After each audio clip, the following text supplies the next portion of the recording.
A very, very big warm welcome. You are so close to getting through this exam. So it's put your foot to the pedal now and go, go, go. I know you've got other modules and that perhaps is a bit daunting in terms of figuring out when to fit what in. So given that that is potentially still something you need to plan for, once that's done and you've got your plan in place, then I think you are very capable of getting a good mark in this exam. You need to distill it, as we were discussing, what was important in terms of what you need to learn and how much from the textbook and so on. Then, and the case studies, as we work through the material now, I hope that you'll be able to see where I'm going and don't focus on all of the extra fluff. If you take a chapter from the textbook, one learning unit, you use what's in ARC as well. So you know that there is in this module quite a lot of detail on ARC that's being provided for you. That's already sort of pulling it down and reducing it. So that'll help you. And those study notes, a mind map, your summary notes, whatever works for you, you can get one chapter down to probably 4 pages. So that's what you need to do. And that's what you're going to be able to study, because yes, the textbook's far too much, but they very kindly give us case studies, examples, and so on in the textbook to help your understanding, but you don't need to learn those. So that's why I think it'll be a lot less daunting if you've got those summary notes. So that I would say is priority number 1, get your study notes in place. Okay. All right, so as you can see on the screen now, we're going to go through some material and you're going to try your hand at this. So you can join on Curie.live. I will pop back to the chat if you need to perhaps answer there because you can't get onto Curie for some reason. Then I will do that. But most of the time, we're going to be interacting by answering questions and trying your hand. And that gives me a good idea as to what you're doing well too. Okay. Yeah, so I see a lot of the same sort of questions coming through there. We have an exam brief, so I'm just going to pop to that quickly. I'm going to be covering everything that's in this brief during the course of this workshop, but it doesn't tell you what weighting is in each chapter, but it does explain the format of questions. So that is on your portal. But for now, I'm going to give you multiple examples of all of those types of questions, and I really hope that is going to help you. Okay, so if you've just joined, then I am going to start on just testing this out, but you can always join. Don't stress. If you look at the top of the screen, it'll say Curie.live, and I'll actually pop this into the chat now while in case somebody joins late, then you can always just go to that site. So there it is, Curie.live, and then you pop in the PIN number there, 280. It'll give you like a weird, as you can see, I don't know what your name is, what your pseudonym is there. So it's anonymous. You don't have to feel, oh no, I'm getting everything wrong, because nobody's going to know. I like some of these. So, you know, the silly broomstick, if that's you, the high-fiving ocean, very weird. We know that that's AI doing it for us. Hey. All right. So I think there then we can say we can get going. And I am Paula, so you are more than welcome to just call me that. You can pop in the chat. You can put your mic on, whatever you feel comfortable with.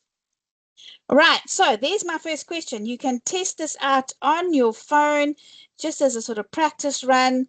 So a quick little yes or no.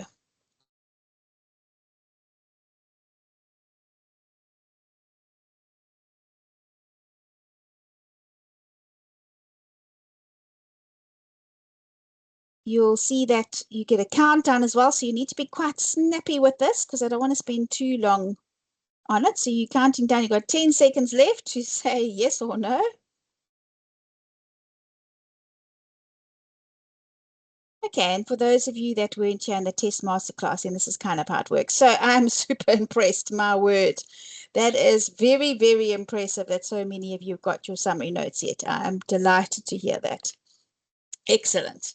Okay, so from the exam brief, we know that it's a 2-hour paper worth 100 marks. And if you break that down, I advise you just to think of it as a mark a minute, pace yourself like that, and then you've got 10 minutes in the bank because of that, because technically it's actually what, 1.2 minutes per mark. But you definitely don't want to spend like half an hour on the multiple choice questions for question 1, and then the long high value questions at the end you run out of time for. So just pace yourself like that. Then you'll have time in the bank to be able to go back at the end and revise what you've done. Okay, so I think there, if you are pacing yourself properly, then it really should not be the case of you running out of time. Okay, I'm just muting you quickly. Right. So as you can see there, 4 questions. That's it. For those of you that wrote the test, you'll see that you've got multiple choice questions first, similar to what you had in the test. And then you know how you had definitions as well.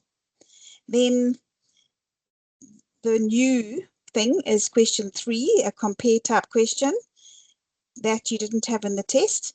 And for question 4, where you've got scenarios, that is similar to your assignment and your test as well. So there's only one new thing. The rest of it, you know how to do already. Okay, so yeah, if you're having any problems, just pop out and in again.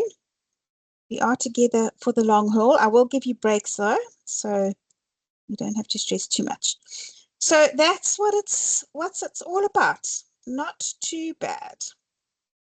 I am going to start with Learning Unit 1, just because it's not like they're overweight marks from the end, but of course, for many of you, you have not really started studying the latter learning units yet.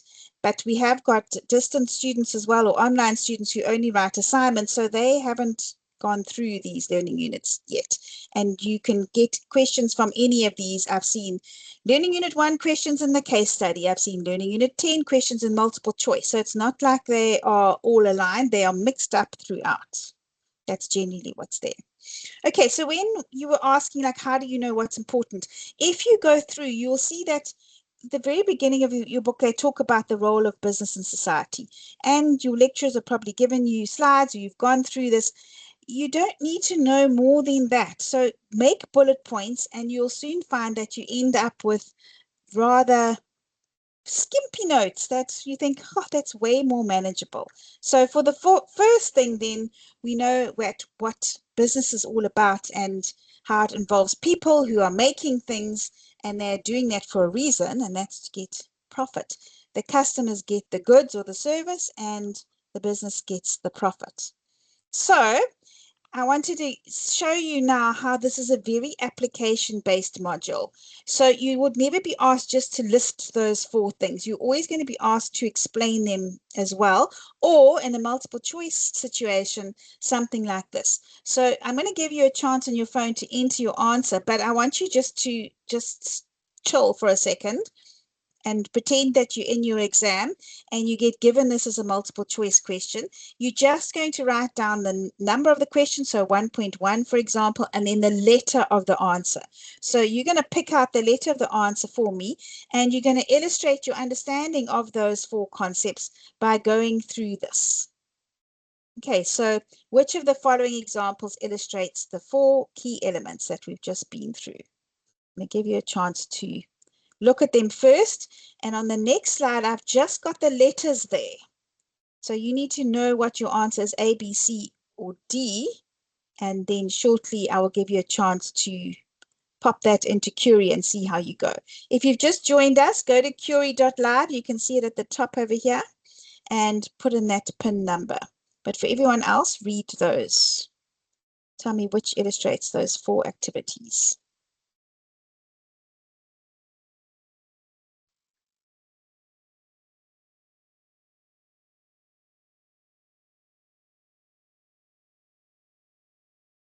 Okay, so let's try. I hope you've got one. Let's pop it in, and I'm giving you time to pop your answer in. All right, so A, B, C, or D.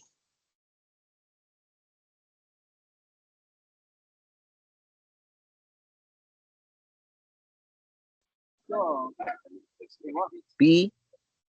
Okay, thank you. What I want you to do though is to please go on your phone and go to curie.live and you'll be able to put it in on your phone, and that's what everybody's busy doing now. Okay, pop this pin number in. Go to curie.live on your phone. Pop that pin in.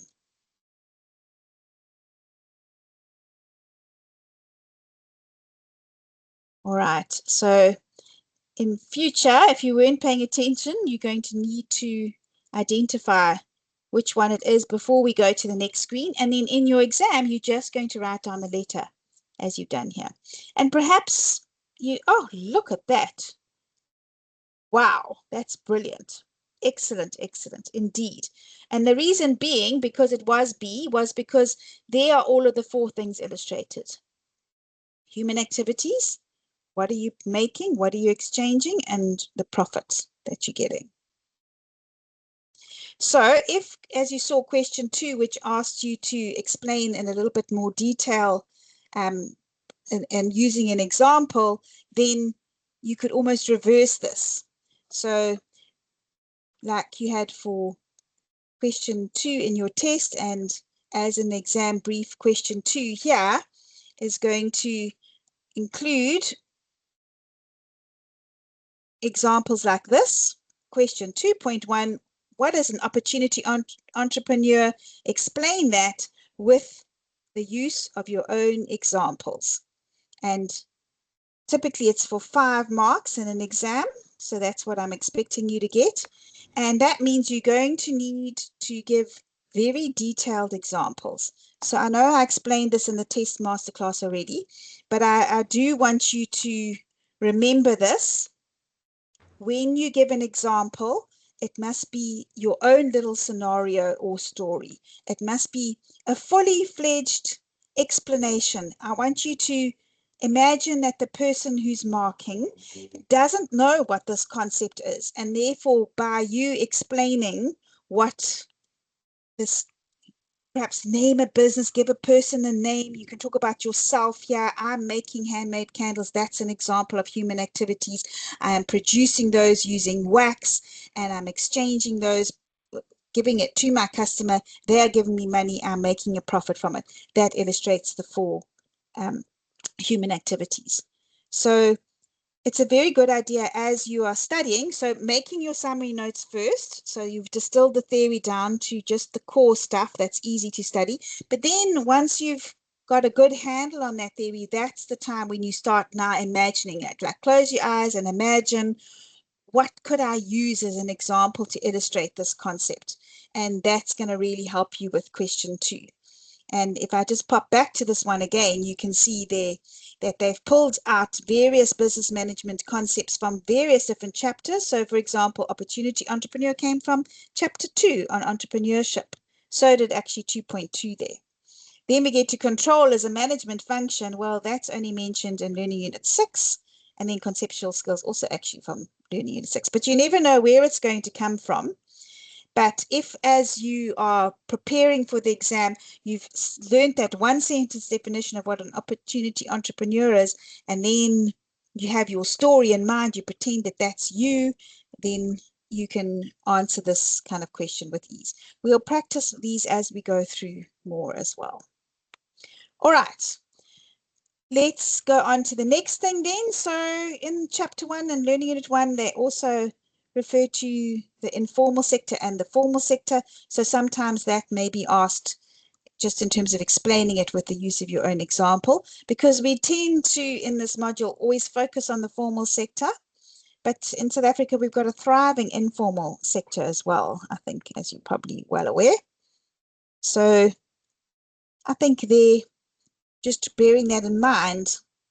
We are focusing on the formal sector. And as we get to, for example, chapter 3, then we start talking about the types of business forms that you're allowed by law to create in South Africa. But none of that includes the informal sector.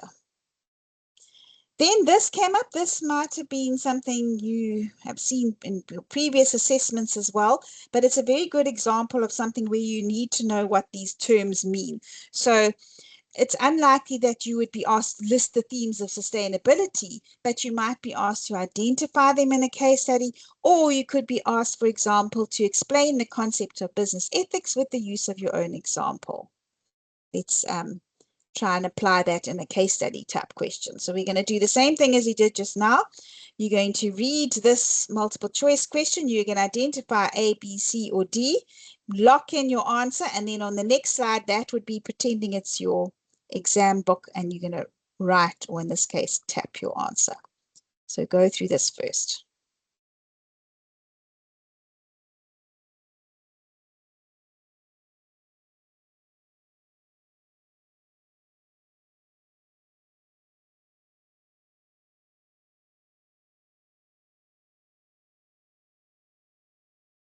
No, you don't have to do any referencing. You'll be very glad to know that. No, you don't reference at all. And if, for example, you just happen to remember the definition of something and you write it word for word from your textbook because you remembered it, that doesn't matter because it's a closed book exam. You're being invigilated whether you are writing online or on campus. So if you remember it, that's fine, and no referencing. Ma'am, the answer is A. I don't know how to use this platform that you said I must use. Okay, can you go to curie.live? If you type in curie.live on your phone, take you to that website? I did, but I don't know how I'm going to, like, it's not showing me like any option to like type or anything. Okay, it should ask you for the PIN, and then you need to put that PIN number in. I did. I'm seeing like focus and slides. Okay, I tell you what, why don't you just type in the chat and then you'll soon see if you get it right, or you're welcome just to say. Okay. All right. Yeah, but my answer is A. Okay, let's see now if you've influenced anyone else. Everybody, you can now start on the app and maybe just try enter it again because it's much more fun if you can just type it in. So now try now because I hadn't started that activity. Now you can put it in.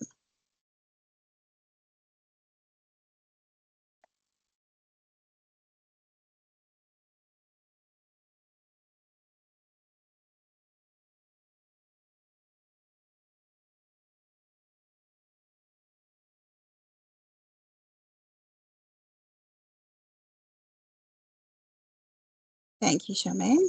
Okay, and a couple of you saying A as well. Let's see if that's what everybody got. You've got 20 seconds left to lock in your answer for it. And I've given you a minute, and I also gave you a minute to read it. So in the exam, each multiple choice question is worth 2 minutes. That's how long you have to do it. I think it's enough time. If you think about it, so you had a minute to read over it all, and now you've had a minute to do this. Sometimes feels quite a long time. All right, so just to remind you here, so corporate social responsibility, so yes, well done. Good job. All right, this, I don't know if these concepts remind you of what natural resources are, what human resources are, capital. I want you to start thinking of those and how on the left-hand side, you may have heard of Maslow's hierarchy of needs, basically saying people just want. We're always wanting more, but we can't always have it because of our limited resources. So in that respect, business management is quite similar to economics. And what we need to do from a business management perspective, though, is we would never just define them or just list the 4 resources. We could potentially be asked to explain or define one of these with the use of their own examples. And what I wanted to show you here is perhaps, let's say capital is something you always forget about, and your notes have capital written down as one of them. You may have recalled it as a factor of production if you're doing economics as well. For those of you who are not, you might be thinking of capital as money, but it's not money. So you've hopefully got a good grip on this, and maybe in your notes to remind you, you put there, e.g. building.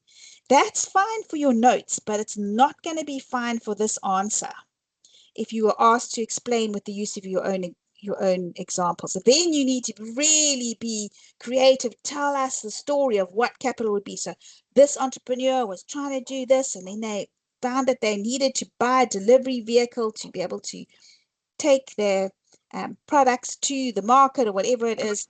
And then through that, you can give your identification of that as an example of capital. Yes, so it will be recorded. It'll be added to, there's a YouTube playlist. You must just check with your campus as well. You should have been given the playlist of all of the master classes. Okay, so it will definitely be there. All right. Let's take that a bit further then. I'm going to ask you now to show your application. You've had a chance to read what the 4 are. So if you were planning to start a new business and you're making organic skincare products, maybe it's made of aloe vera or something from nature. Okay, and you need to understand the different factors of production. So if you had to give an example of a physical resource or a capital resource that you might need for that business, then I want you to draw that example. Whatever popped into your head, just show me that you understand what capital is. Something that you need, a physical resource that we could imagine would be What do you something mean like, by draw?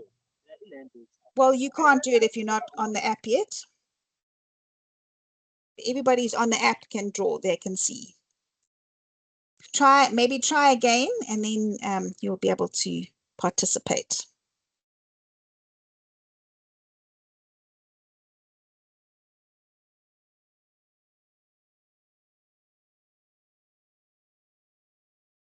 Sometimes, depending on what type of learner you are, you might like to have visuals. That there's a very strong association when you're trying to remember something if you've got a visual of it. So this is why mind maps work really well for some people. So it's very important for you to be able to know your own way that you memorize things best. Some people use acronyms, like mnemonics, to try and remember the first letters of each word, and that sometimes can help. But especially for examples, I think that mind maps can be useful. Or even if you're drawing notes and you've got worksheets and so on, you can pop in little diagrams, and that should be able to help you. Okay, so you need to submit your works of art there. Luckily, you're not going to be asked to actually draw it. This is more just a study technique to use and to check your answers and for a little bit of a brain break too. And we've got lots there. Look on your phone. You're going to get given 2 people. You're going to vote now. So check on your phone. You'll get 2 to compare. Oh, somebody's done physical and capital together. Well done. Oh, somebody drew a dollar note. That is not right for capital. Remember, capital is not money. Oh, lots of people are telling me capital is money. There's some really good diagrams. Yeah, I like that. Oh, lots of people. I have got 2 to choose from, and both of them are money.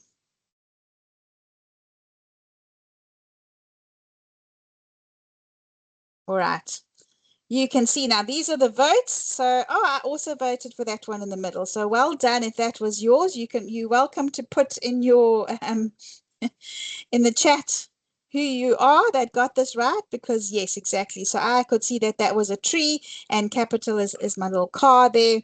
Yes, and then you can see there that labels to show which was good, and adding some extra things that you could have done. Can you please elaborate a little bit more on that? I don't understand how the tree and the car is like the capital. What does that mean?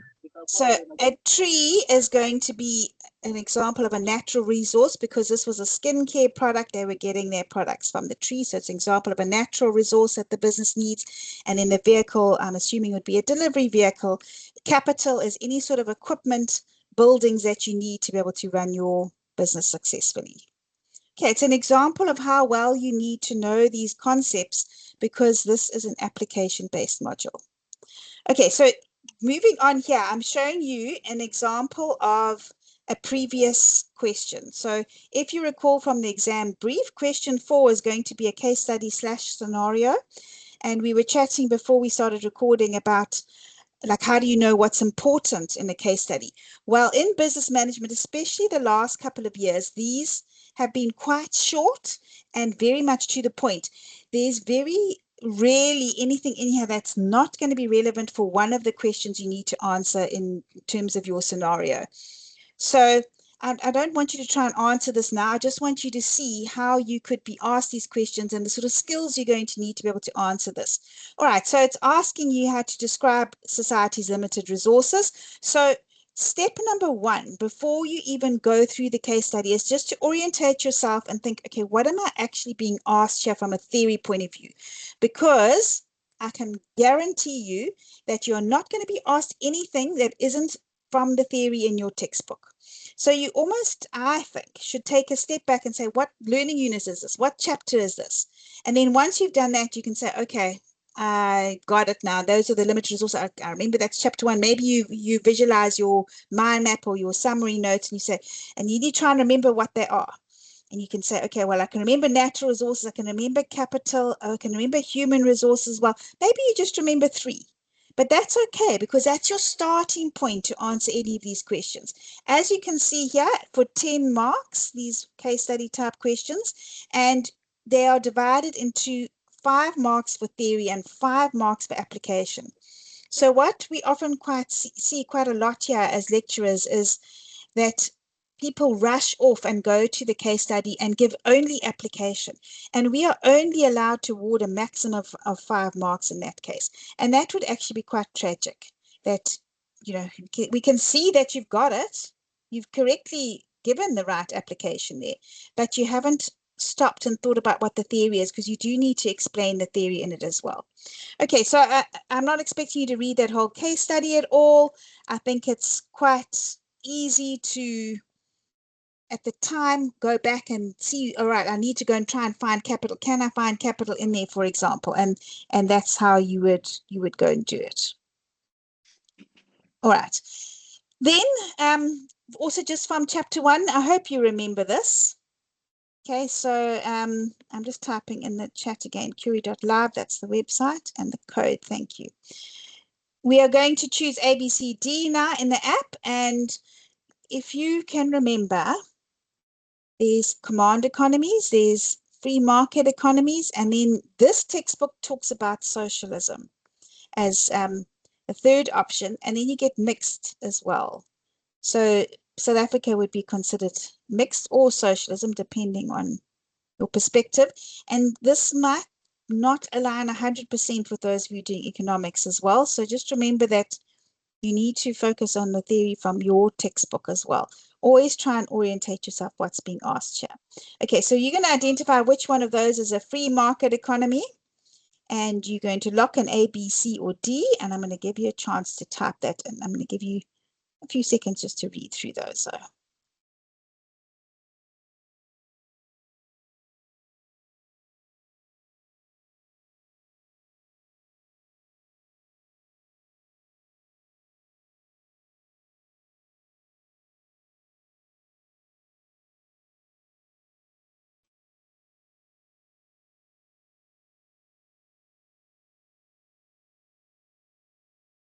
Okay, hopefully you're ready.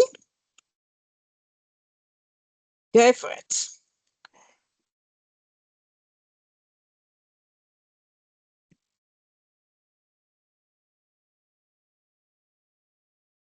You can type in the chat if you haven't got Curie on.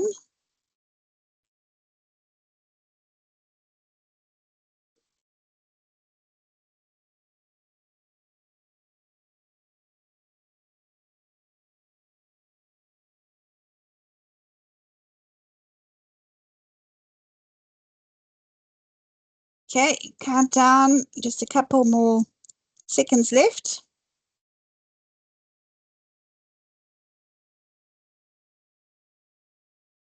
And just to note, in your exam, you can't say A/B because you don't know which one. We're not allowed to mark that at all. If you're not sure, like put A maybe, and then on the very right-hand side of your paper, put B. And then if you have time, you can come back and decide, but at least your marker can see you meant to answer A, and maybe you get it right and get your mark.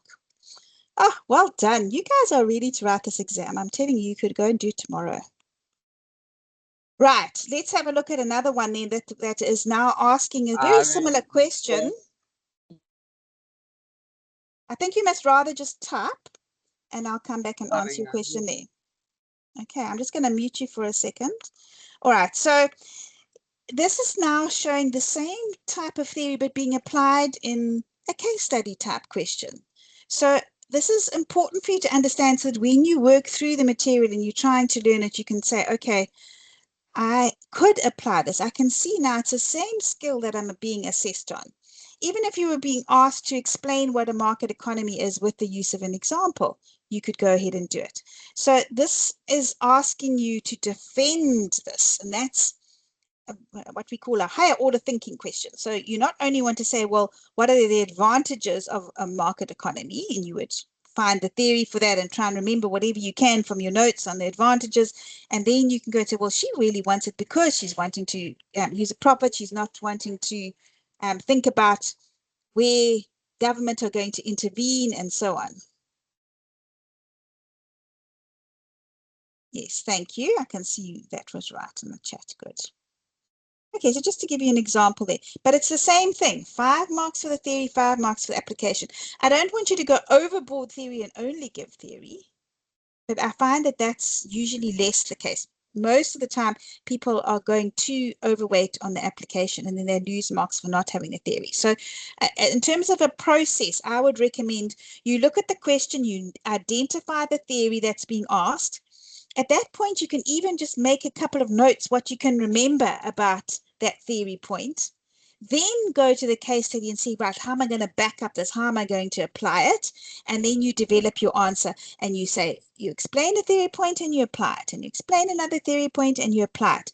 And by the time you've done that, you've got a nice mix of theory and application. And what you'll do by following that process is put you in the distinction category because you don't have to have one section of just theory and one section of just application, because again, as markers, what we are instructed to do is to look for that integration, because that does show that you've really understood it. Okay, please go ahead and do put in the chat though. I'm very happy to answer any of your questions there. Or if you put your hand up, I will break and give you a chance to talk as well. This is just an example, very similar to the test masterclass as well. You can see there it's well worth 10 marks, this question, because they have interwoven all of the advantages of it. They've given very good reasons. This is an actual student's answer. And they also gave a balance, more or less half theory and application. That's a good thing. If you have time, you can sort of double check and say, yep, I've got equal amount of application and theory. I deserve my 5 marks for each for that. All right, so it's not like you need to copy that at all. I'm just showing it to you. All right, and then this chapter then ends off as well, but don't forget that just like we forget about the informal sector, we tend to forget there are other types of organizations. Majority of this book is looking at business organizations though. But don't forget you get your SEOs and your government organizations as well as your charities or your NGOs or your non-profit seeking organizations. So for that, I've only really ever seen that asked in terms of explain this and give an Sorry, example. ma'am. What's an SEO again? What's an SEO again? State-owned enterprise. SOE. State-owned enterprise. Okay, like ESCOM. Are those Right.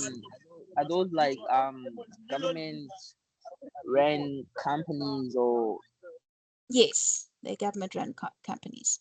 You'll find that all in chapter 1. Okay, so just coming back to the questions in the chat now. So what are these kind of questions in paragraph format? Typically they are, because to develop your argument and to integrate it nicely, it works better in paragraph format. But if you're running out of time in the exam and you need to just get your bullets down, certainly go for that. But I think you can see what I mean by if you're giving bullets, like, are you going to give a bullet which has got theory and application combined or not? So probably better to do it in a paragraph format. And enough, if you saw that example of the one I just gave you, that was more than enough. So a long paragraph, I think, will get you there for the question 4. Okay. All right, let's move on now because we're only on chapter 1. Learning unit 2, give an example of an entrepreneur. Let's see who you know and who you recommend. And this is, I think, if you read what's in your textbook, what we need in this country, and in fact, all countries need entrepreneurs. They are drivers of employment, of economic growth. So we do like that. And you can get an entrepreneur who sells at a market. You can get an entrepreneur who runs a multi-million rand company.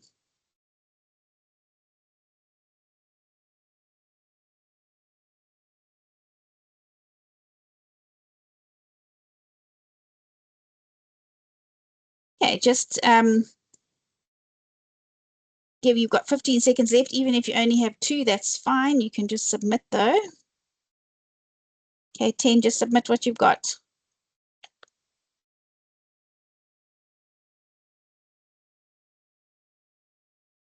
Let's see if we get how many we get. Elon Musk is at the top. All right, so yes, so some of you have given ideas for generic names like a street vendor. That's also fine. So when you ask to give an example of something, it can be a named person or a named type of business. What it can't be is not just more theory. So remember that, especially in question 2, when you ask to explain a concept and give examples, your example can't just be more theory. So you can't just say, well, an example of an entrepreneur is somebody who's a risk taker. That's not an example. That's more theory. Okay, or like I see there's necessity there, there's innovation, somebody sees a gap.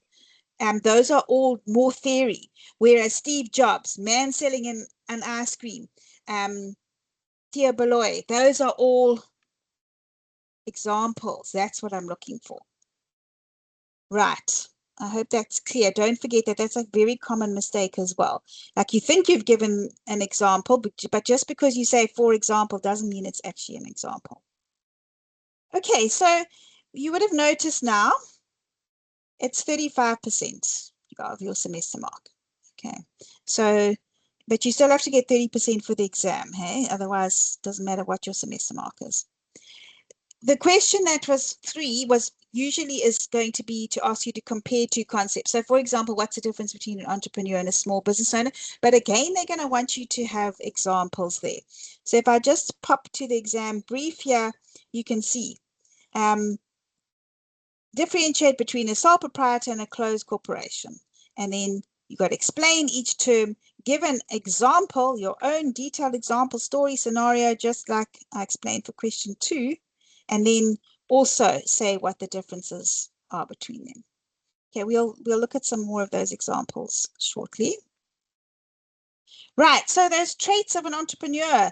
I mentioned these because they're quite tricky words, I think. They're not always that easy. So, they must be motivated to achieve something. They're always striving to do something. They're real go-getters. And they like to be in control of their own lives. That's the internal locus of control. And they typically are very creative and innovative. That's what enables them to start a new business. And they are risk takers, but not in a crazy way. They're in a controlled way. There's a whole lot of other ones as well you'll see in your book, like energy and confidence and optimism. But what you mustn't do is confuse traits with skills. Because quite often you can't learn traits, it's just the way you are. Whereas a skill is, oh, well, I can learn how to plan. And you'll see that there's a list of those as well. I wanted to mention outsourcing as well as another term just to watch out for, because this concept that you talk about here.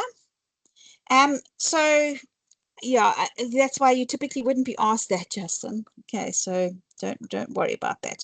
Then you can just explain the type of business that would suit. You could give a hypothetical even. You could say if somebody wanted to start this type of business, then 10 of their friends could get together and they could launch a small business that, well, in fact, CC, as you know, you can't start now. You can only buy one. And that's something you could mention. Then you just give a hypothetical as to how that would work by showing off your understanding. We'll get to chapter 3 shortly, though. Okay, so yeah, what is outsourcing? Just make sure you can explain what that is and then give an example. So, you may have even noticed on campus how security is outsourced. Another word for corporate entrepreneurship is intrapreneurship. So this is where businesses strive to keep that creativity. They want this entrepreneurial spirit, and they encourage their employees to act like entrepreneurs within the confines of the business itself. Gives a bit of safety for the entrepreneur, and of course gives the company all the benefits of that innovation. Then the difference between a necessity and opportunity entrepreneur. So are you driven to it because you got laid off or retrenched, or is it because you saw a gap in the market? Just two different methods of getting there. And you'll notice in your textbook, there's a lot of extra gumph here. There's a lot of extra fluff and talking about this poll that showed how many there are. And you just need to stick to what the basics are. I wanted to show you here some examples of this from past papers. So what is an opportunity entrepreneur? 2 marks for the explanation, 3 marks for the example. And remember, the example is detailed. It is your story that you're going to tell. There is an example of an answer. Okay, so more than enough for 2 marks. You usually can actually just write one sentence and get 2 marks for explaining it. But if it's 3 marks, for example, do you see that full-on story there? And can you see how everybody's going to be completely different? It's your story. I think if you try and put a name in it, it often helps. It helps you to stick to it being a story. Okay. And then I'm going to ask you to give it a go now. You're going to either define outsourcing, which I've just been over with you, or an intrapreneur. Remember, that's the same thing as a corporate entrepreneur. I'm going to give you 3 minutes now, which is less time than you would have in an exam because it would be for 5 marks. So you would have 5 minutes. But just for the sake of time now, just do your best there. I just want to see if you get the principle right. So on your phone, pick one of those and show me how you would answer it.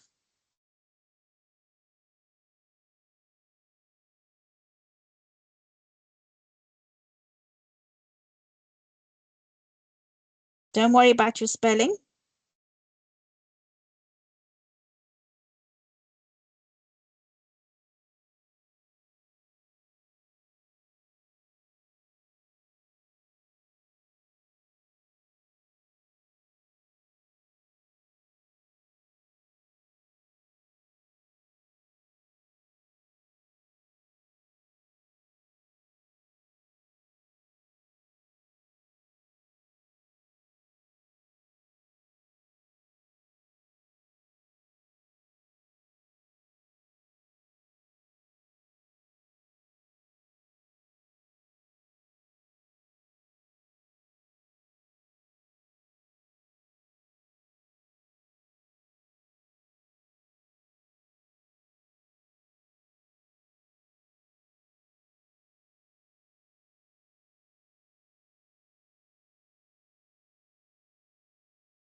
Okay, you've got 30 seconds left. Do you feel how long that is?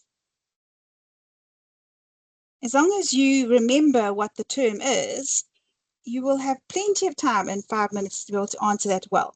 If you are only giving something very short, then either you have not remembered what the concept is, or maybe thinking of an idea to explain it takes you some time.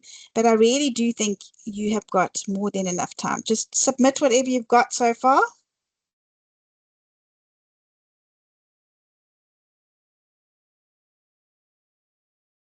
Okay, have a look on your screen now, and you're going to vote. You're going to pretend you're your lecturer marking, and you're going to choose which one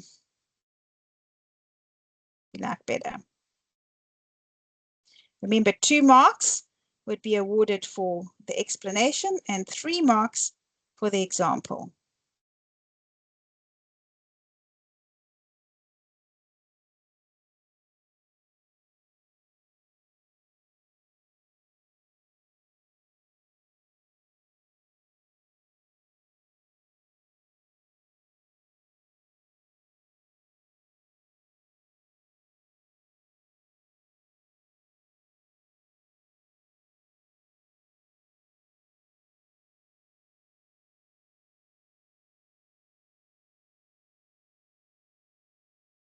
Okay, give your last vote.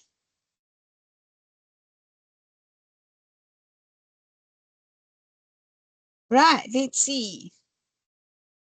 Let's see the one that got the top votes.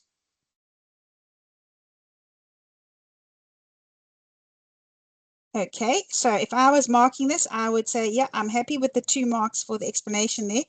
And I would give a maximum of 2 marks for that example. Not quite detailed enough, I don't think. Let me see if I can find another one. See, now I think that's a better answer because it's got the explanation, but a really rich example, a rich story.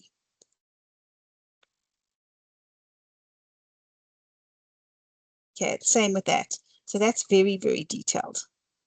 Don't know how you managed to write so much. Okay, but I think you get the idea there, hey? And by looking at those, now you've seen what is involved. You've seen, put yourselves in your marker's shoes.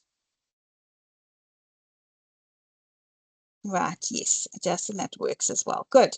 Okay, so I think you have got a very good idea of how that works. Excellent. Remember how I was saying traits are not the same thing as skills? There's an example of skills. So in your study notes, this is what I would have if I were you. I would have, these are the list of the traits, these are the list of the skills. And then if you can't remember what they mean, then put your own little definitions on. But I feel like you probably could remember what these skills mean without looking in any more detail. And let's put that to the test.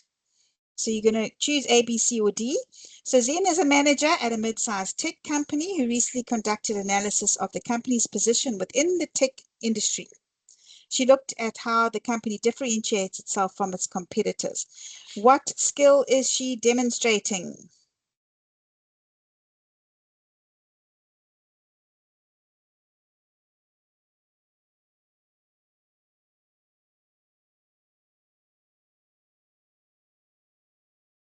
Okay, you've got A, B, C, or D. Let's lock it in.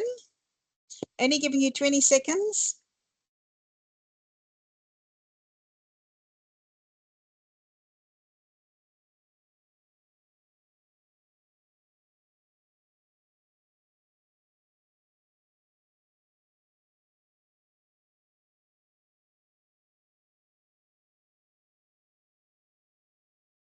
Quickly, quickly, quickly.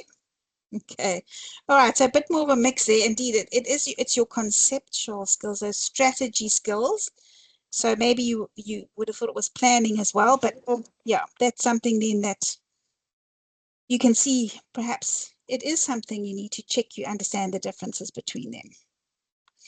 All right.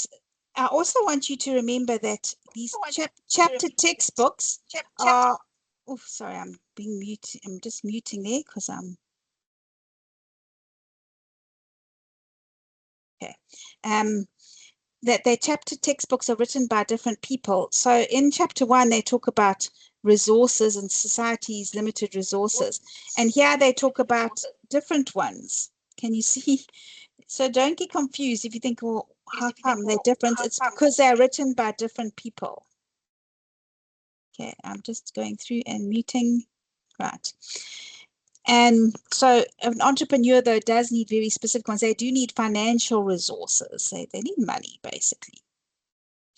Then there's just a couple of other terms to pay attention into in this last bit of the chapter here. So some of the concepts such as franchising. So what is a franchise?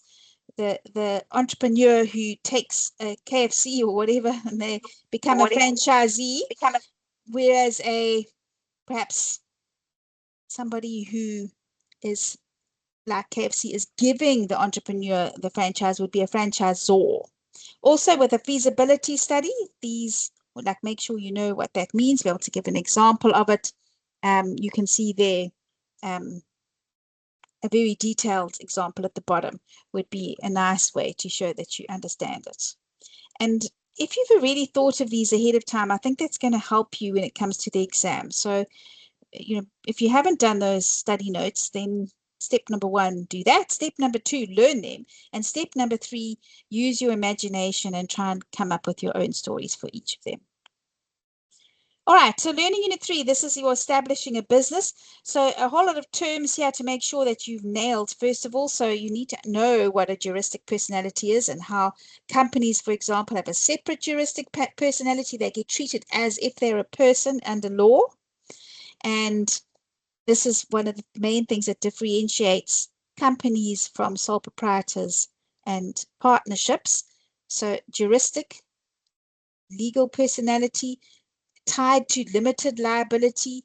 So if you do have separate juristic personality, then you have limited liability. So go through those terms, make sure you can understand them, because if you understand those, then it's so much easier to compare the various forms that you can choose from. So do you want to be a sole proprietor? Do you want to be a partner? And so on. And things like degree of control. Well, yeah, sure. The entrepreneur who's got a sole proprietorship is going to have a lot more control than somebody who's managing a company and they're not actually the owner. And that's why knowing this, you're not going to be asked to memorize this list or dump this list down, but it's more just understanding them will help you with the rest of this chapter. So because you understood what capital was from chapter 1, then now you know that, well, capital acquisition means it's easier to be able to acquire capital. So to get that lease for that building that you need and the financing that's going to help you buy that delivery vehicle. And it makes it a lot easier from when you are a larger company than a small company. Ask anyone who's trying to start a business. Very difficult to do that. All right, and then I'm not going to go through all of those now. I think the rest of them are relatively straightforward. It's more a case of we'll make sure you understand what that's about. All right, and then I have explained these. I think we went through them in the test masterclass already. These tables is what I would really extract from it. So there's a lot of detail in your textbook. You can summarize it down to just being able to define what each of the business forms are and then have the advantages and the disadvantages. Can just please will you all go on mute? Okay, I'll do it. All right. Thank you. So I would have bullet points, maybe tables, maybe even want to put them into a comparison, but that with going through them will help you be able to answer a question like this. Why would this entrepreneur want to choose a sole proprietorship? You identify what am I being asked. You remember what is the definition of a sole proprietor and what the advantages are. So you've got the theory part of the question. Then you go back and you look and see how you can apply it by weaving that out of what's in the case study. Same thing with the partnership, and you can start seeing, because you've already understood those criteria that we started up front with, like juristic personality and ease of capital acquisition, and they sound fancy, but once you've understood them, then it becomes much easier to say, oh, well, I can see a partnership, it has this in common with a sole proprietor. Neither of them have juristic personality, neither of them have limited liability, but they do have quite a lot of control and so on. And you'll start seeing this when you compare their tables. There's a lot of similar points there. And therefore, you could be able to ask a question like this. Question 3 that we know will be a differentiate. Sometimes they ask you to compare. sometimes to differentiate. This paper, they asked you to differentiate. So you just had to say what was different about them. You have to read the question carefully, because if they asked you to compare, you would have to answer what's the same and what's different. So just make sure you've seen what you're actually being asked for. And then you follow a very similar procedure as the define question, like you've just done for outsourcing for me. So you explain what a partnership is, you give a detailed story example. You explain what a sole proprietor is, you give a detailed example. Then you go and say how they are different. So typically in the question, they do tell you that, and they'll tell you, for example, so usually it's a 10-mark question. So 1 mark each for defining. So you definitely don't go overboard just for defining each of them. 3 marks each for, and this is actually a past paper when it was out of 120, you only have 100 marks for the last 2 years. So I think it's more likely to be 1 mark each, 2 marks in total for the definition, 2 marks each for the examples, and then 4 marks for the differences. Okay, so if you look at some of the older past papers from 2024, that was when papers were still out of 120 marks, and then this kind of question would have been 15 in total. So I know that yours won't be more than 10, and therefore 1 simple sentence to define each, a story where you're worth 2 marks each, where you're giving your examples, and then 4 marks to show that you understand what the differences are between them. Okay, and that's going to go no matter what that question is. So it's not really like 4 marks each. Let me put the pin at the top for you. There you go, because you were just asking about that. There it is. So business management is not a marker point either. So that's another important thing to note.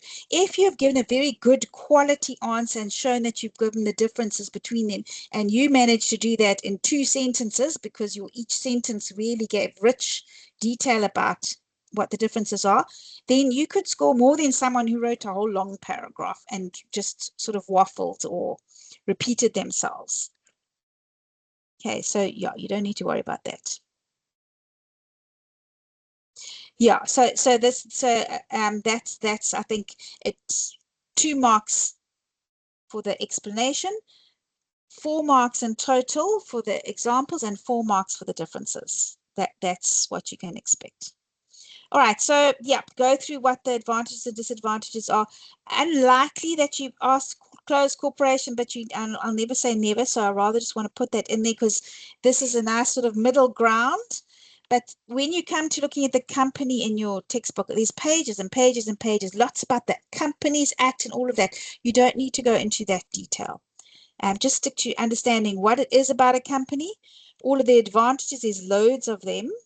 This all relates back to that the fact that they do have separate juristic personality. There is limited liability. There's a separation of ownership and managerial control. So therefore control is less, but they have far easier job of getting capital, and continuity is much easier, because if your sole proprietor leaves the country, their business is not going to be able to leave. So if a manager of a company leaves, the company can carry on because the shareholders just stay the same.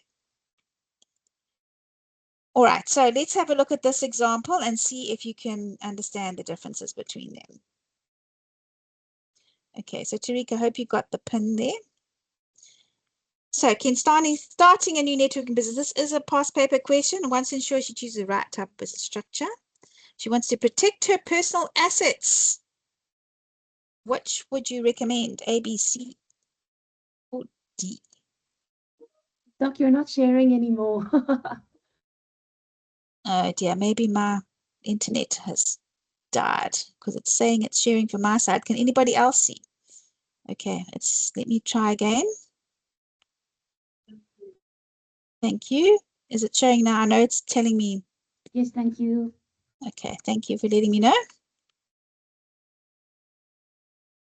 Okay, I'll give you a chance then to go through this.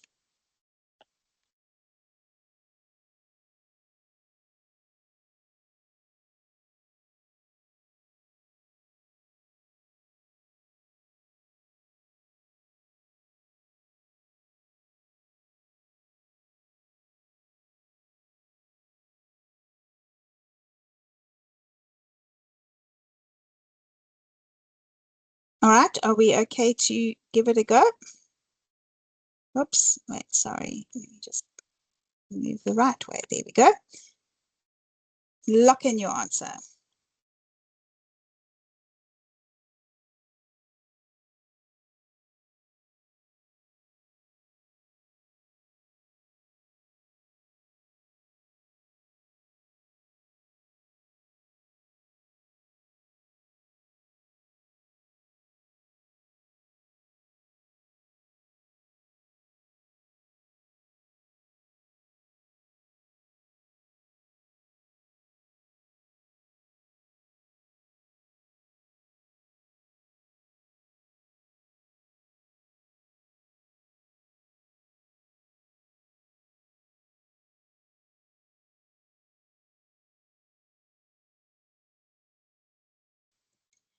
All right, I gave you more time there. Do you see how long a minute can actually last?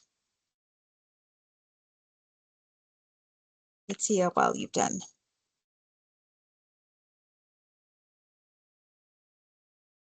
Okay, so well done. I wasn't expecting you to do as well with that one because it means that you needed to have understood one of those terms, which is that businesses who want to protect their assets, that means they want limited liability, and that is only going to be in a company from those choices that you were given there. So well done.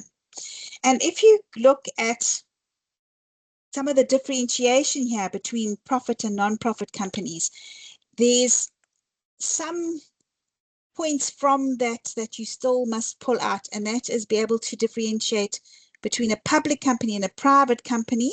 And then they also mention state-owned companies and personal liability companies. So those are all special types of companies that fall within the Companies Act. So don't worry too much about the act itself, but you do need to know that those are 4 separate types. And of course, there's also your non-profit company. It ties back right to chapter 1 again.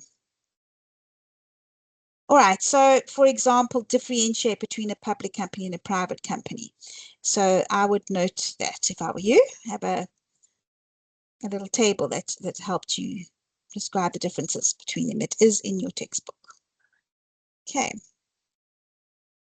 All right, so we have still 2 final types, and that's the cooperative societies and the business trust.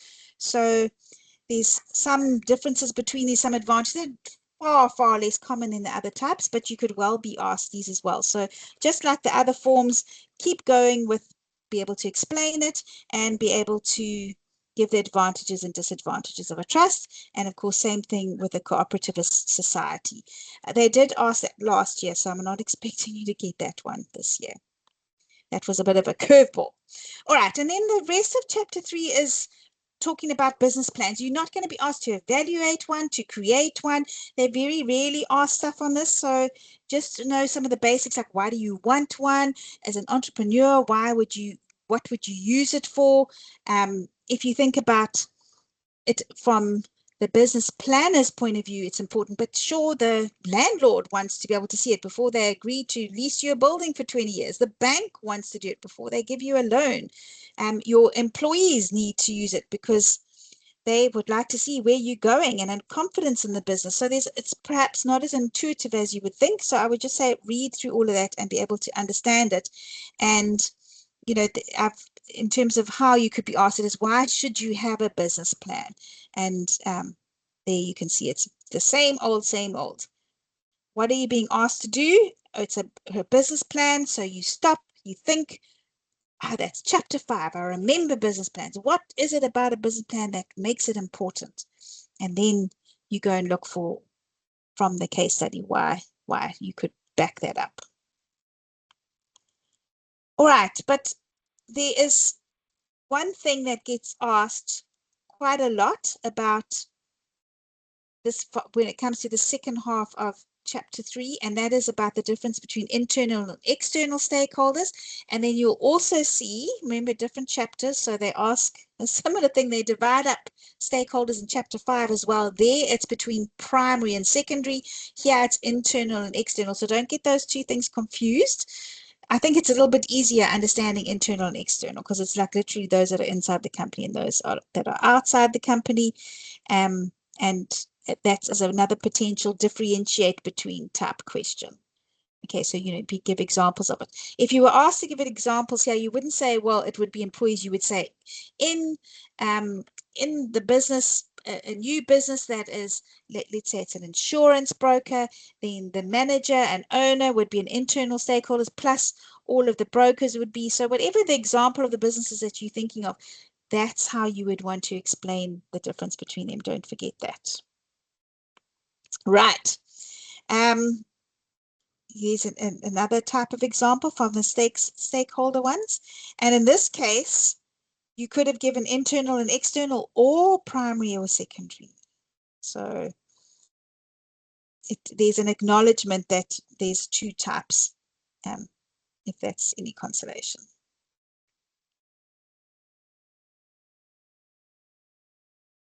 Right. Learning Unit 4. Okay, after Unit 4, I'm going to give you a break. So let's have a look and remind yourself what this chapter is all about again. So you've got the SWOT part with the S and W in the micro internal business organization, where those employees and managers have control over things, and they're immediately surrounded by the market environment with your customers and suppliers and so on, that you have less control over. And then finally, the macro environment, the external business environment that consists of those factors you really have no control over, but you better be monitoring it for opportunities and threats. All right, so I want you to draw me the 3 business environments just for a bit of a break to see if you can remember. Doesn't have to be with the fried egg or those circles. You can show me in any way you like.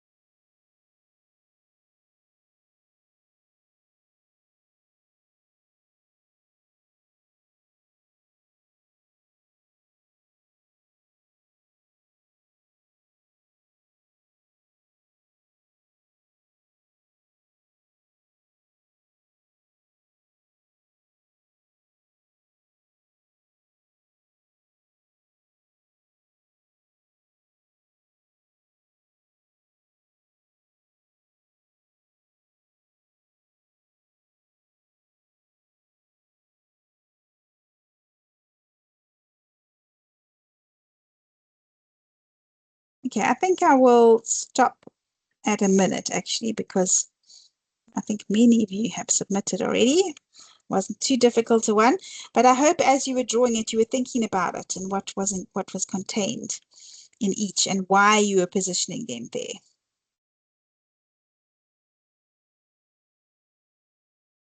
Okay, in fact, I'm going to give you 20 seconds more. So finish what you're doing and submit. I'm counting down. Submit. Okay, right. Let's have a look and see how many we get in common here.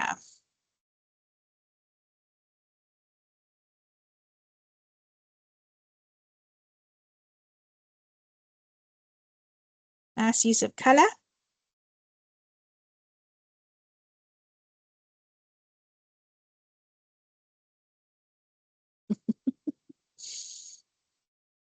I saw a good one for a market one, but not, I wanted all 3, hey?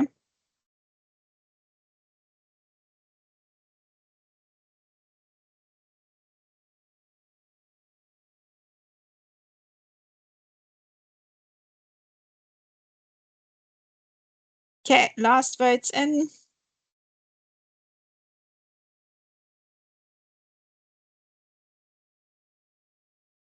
Right, let's see your votes. I like the stick figure for micro. Okay, let's have a look.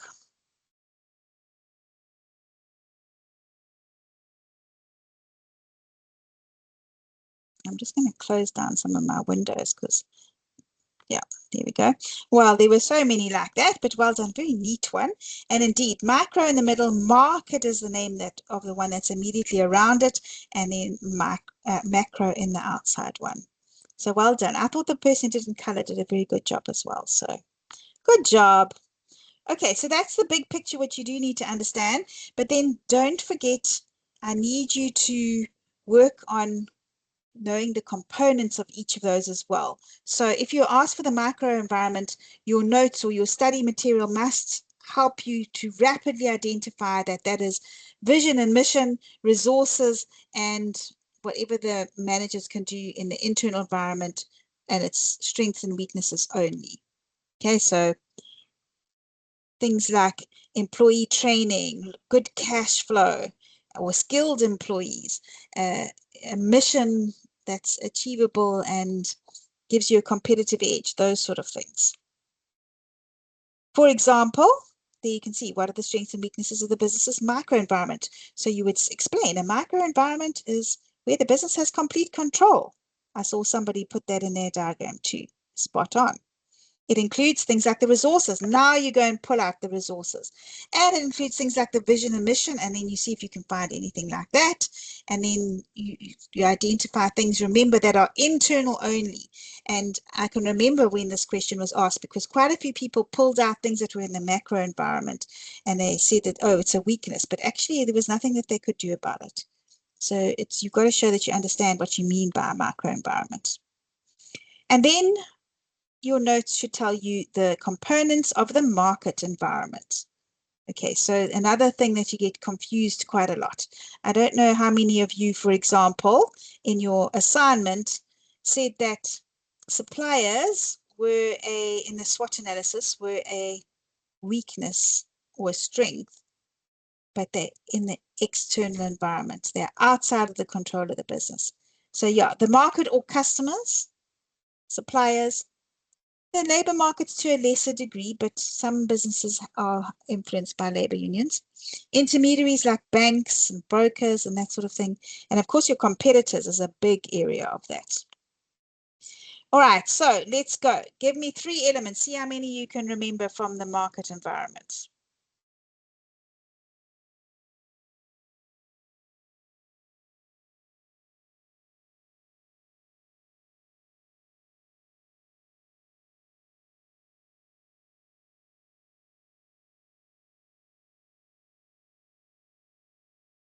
You can see how important it is to know your, just your basic facts like that, because this is where if you were asked to explain with the use of examples what a market environment, you'd be able to do it. If you didn't remember what these 5 are, at least 4 out of the 5, nobody's going to expect you to remember 100%, but at least you get the basics right. Then you'd be able to answer this question in a case study as well. You would, if you were asked for market environment, you wouldn't go and say something about what's happening economically or what's happening within the business either. Okay, submit. You've got a couple of seconds left. Right, let's see. We've got them. Good, good. So I see suppliers, I see competitors there, consumers or the market, intermediaries is a strong one, and yes, I see somebody's written labor there as well. Excellent. Okay, so you've got that, and that you're going to, if you didn't get it, you make sure that you learn it. And then the outside one, the outer ring, the macro environment, there's loads and loads of this in your book. So typically you won't be asked for the whole macro environment, maybe 1, maybe 2. So therefore you do need to know what each of these are. So what do we mean by the economic environment? What do we mean by the social environment? I think it's not too difficult once you've identified them to understand what's involved in each of them. But you do need to be able to show that you know what they are.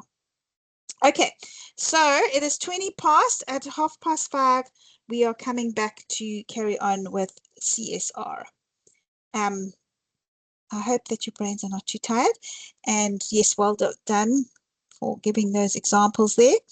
You can stay and ask any other questions now related to the exam. If your brain needs a break, your body probably go and do a little jig, do a little dance, have a cup of coffee.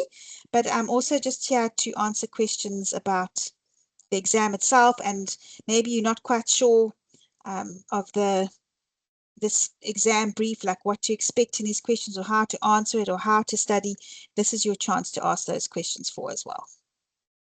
Okay, otherwise I'll see you at past. Just leave your phone logged in. You'll be able to just pick right back up.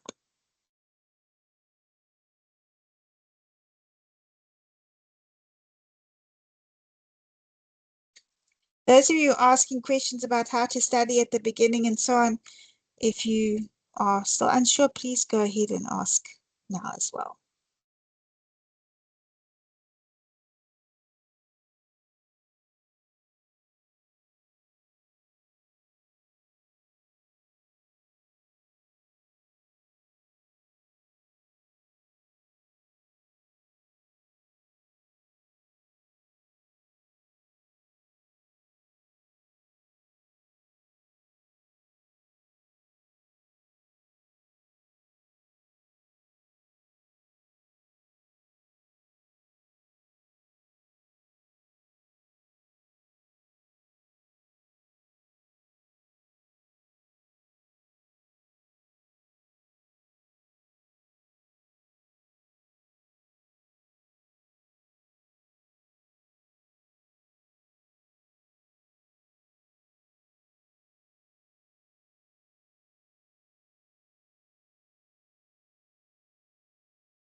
So come on, I see your hands up. You're more than welcome to ask any questions. Hi, ma'am. I hope you're doing fine today. Yeah, I am, and I hope you are too. Yes, I am, ma'am. I just wanted to ask about question 4. Because you say that most of the time we are balancing theory and application, right? Yes. When it comes to us answering our theory, you say that it's going to be like 5 marks and more. No, it's 5 marks for the theory, 5 marks for the application. So 10 mark questions and then 5, so half. Okay, ma'am. When we answer the theory part for those 5 marks, when we are explaining, right, it's important for us to define what it is, and also like to go like, I don't even know how to explain it, like to even go more details in the definition, or do we go even more details with the application? Like, I'm confused how to approach it, like the answer, because I hear what you're saying, that the application is on 5 marks and the theory is 5 marks, but like, how do we approach it? Like, our Okay, no, definition I'm has with to you. be in Yeah. detail, Yes, or I don't know. so how I recommend you approach it is, first of all, just figure out what the theory is that you're being asked for in the first place. So you can see a couple of examples here. You know, I would stop and say, oh, okay, that's microenvironment, that's learning unit 4, okay, now, and then note down, okay, that means vision and mission, and see whatever you can remember. That means resources as well, and things that are within the management control of the businesses. Okay, got it. Suitable departmentalization. What do I remember about? Okay, there was the customer one, there was location one, there was product one, and so on. You remember whatever you can think of that. What does SMART stand for again? And you write down those. What is inventory control? What were the different choices? Oh, okay, you can remember there was MRP. This was in the control chapter. You try and remember whatever you can about the theory. Oh, there's the limited resources. Oh, I can remember that is the capital and the human resources and so on. And then, oh, what are the drivers of CSR? I can remember that was ethical and government and market. So you remember what you can about it. It's not like you need to figure out 5 things to say, because remember, it's not a marker point. So having identified that, then you're going to go to the case study and you're going to try and see if you can find anything in the case study that relates to that theory point. And the application is going to be actually to get 4 or 5 out of 5 for the application. You need to apply immediately after you've explained the theory point. So let's say the microenvironment one. You know that's resources. So you explain that one of the internal factors is the company's resources. Then you go and look and you see from the case study and you say, well, from this we can see that the company's resources, they have very strong employee skills, and this would then be a strength in the microenvironment. Another resource would be their capital and how well they're able to use that. Let me see if I can find any reference to that. And you know what, even if it's not in the case study, but you know that was one of the points, you could say, well, this company, this caterer will need to have capital, and this could be either a strength or a weakness. What you're ultimately being asked for here is to show that you know what the theory is and that you understand it well enough to be able to apply it to the case study. So however you do that, just remember that is the intention. And if you can say, well, this is what they could have done, this is what is clear from the case study by my quote I'm pulling out here, whatever method you do to show that you understand that theory point, you'll get the marks for it. So try and remember as much theory. Sometimes when you read the case study, it will remind you of what some of the theory is. You can read it and say, oh, I see she's talking about a chef here. I remember that a chef is a human resource, and that could be something that is a strength or a weakness for them to be able to answer that first question. Does that make sense? Yes, it does, ma'am. Thank you very much. Sure. You'll find also when you're actually doing it, it is not as bad as you think. The reason why I'm emphasizing so much to do the theory is just because students tend to rush off and just start applying it and forget what it is that they should be applying in the first place. So just taking that second to think about what's being asked will, I think, help you a lot. Doc, if I could just quickly ask you a question, with the macro environment, right? There's quite a few pages in the textbook that then kind of goes into detail with all of the, kind of subheadings, if I can call it that. Should we just kind of read through that, make sure we understand, not so much heavy focus on that, but just kind of know those 6 variables and then just kind of be able to explain them, but not have to know all the details, because it's quite a bit in the textbook. So for that, you just need to be able to understand each of them. You're also not going to be asked to name what the 6 variables are in the macro environment. So you don't need to learn it like a list like that necessarily either. That's why I say, for being able to know what they are, so that if you are asked in the case study to identify them, you are able to do it. But you're not going to be asked to give all of those examples. It's just well enough to be able to explain it, to be able to pull it out from a case study. Fabulous. Yeah. Thank you. Thanks so much. Sure. Yeah, so the 10-mark questions will typically, that's going to be your compare question, comparing 2 concepts, and they're technically 4 out of the 10 marks is for your examples. Okay, for your question, that's one 10-mark question. For question 4, that's the case study. Those are typically all 10-mark questions, and they're all half-half.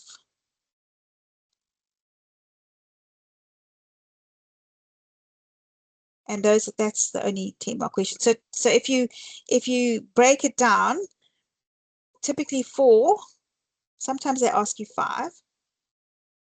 that are 10-mark questions from question 4, and then 1 from question 3. And then the name with use of examples are 5-mark questions, and then the multiple choice are 2-mark questions. So that's kind of what you can expect.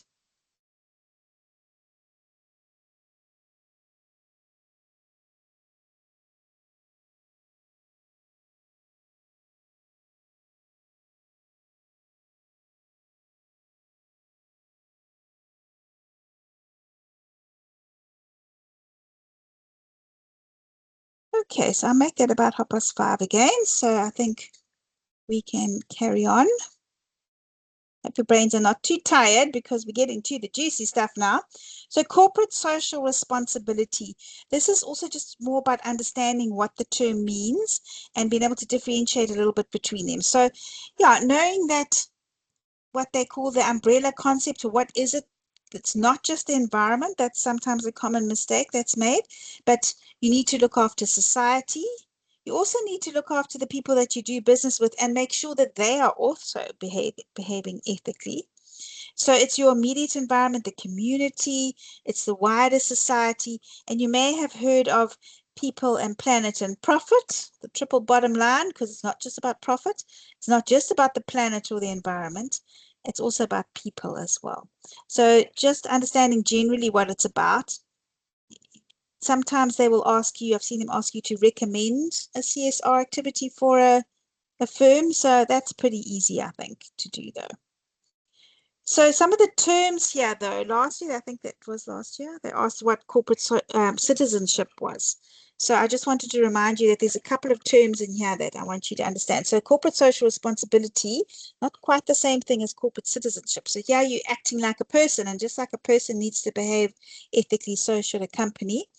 And therefore, one of the ways they do that is through CSI, so corporate social investment, and that could be through initiatives to protect the environment and so on. Okay, so just a couple of terms to take note of there.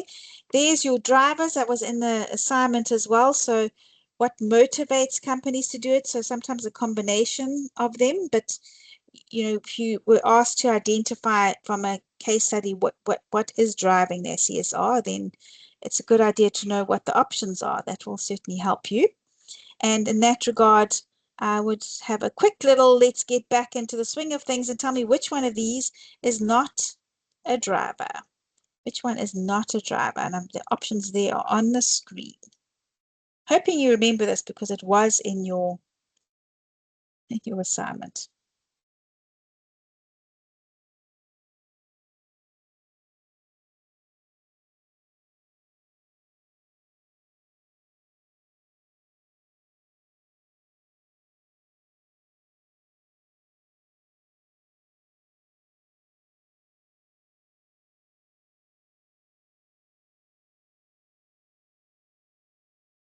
Okay, lock in your answer.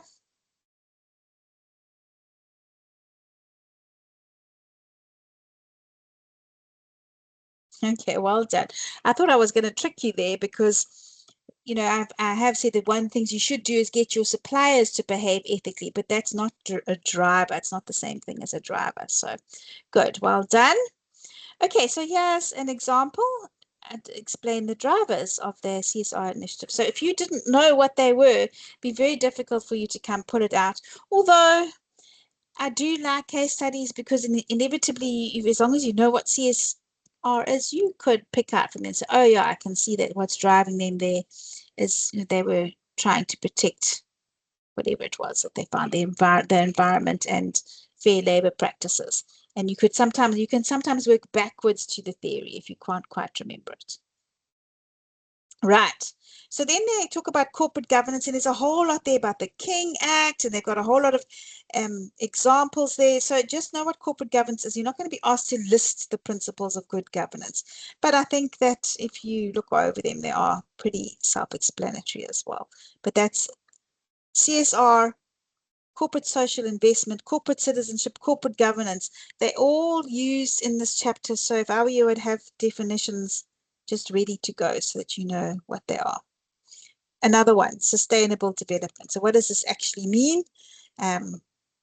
Very important. Lots of companies are trying to help with the United Nations Sustainable Development Goals. You may have heard of those, but effectively it's trying to ensure that you're not doing any damage to economic, social, environment progress that's going to harm future generations.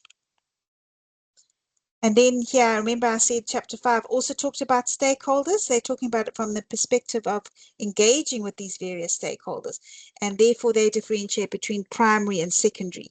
So these depend on the business. Typically, however, though, the primary ones are going to be things like, well, these are your customers, they are your employees, they are really engaged with your company. You need to look after them, you need to know what their needs are, and vice versa. And the secondary ones are not always the ones that you think of, but you are interacting them, because we've just said that CSR should involve the community and wider society. So therefore, those could also be considered secondary stakeholders.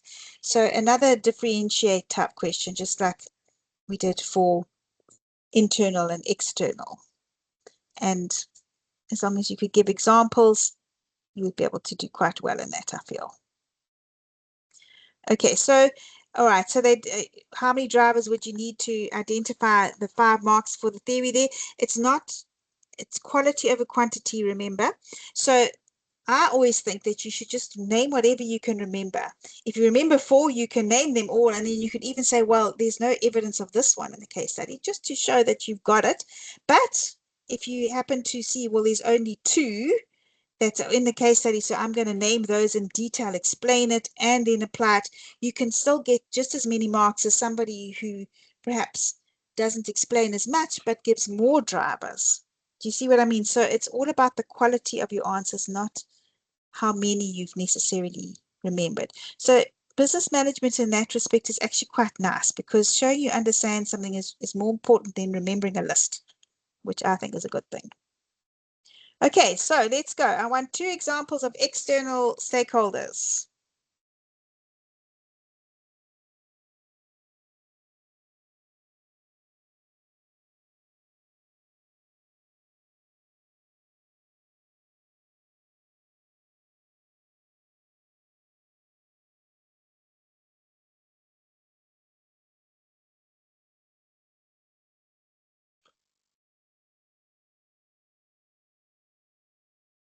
Of course, if this was a give an example of an external stakeholder with your own examples, you would be giving me the long story, of course.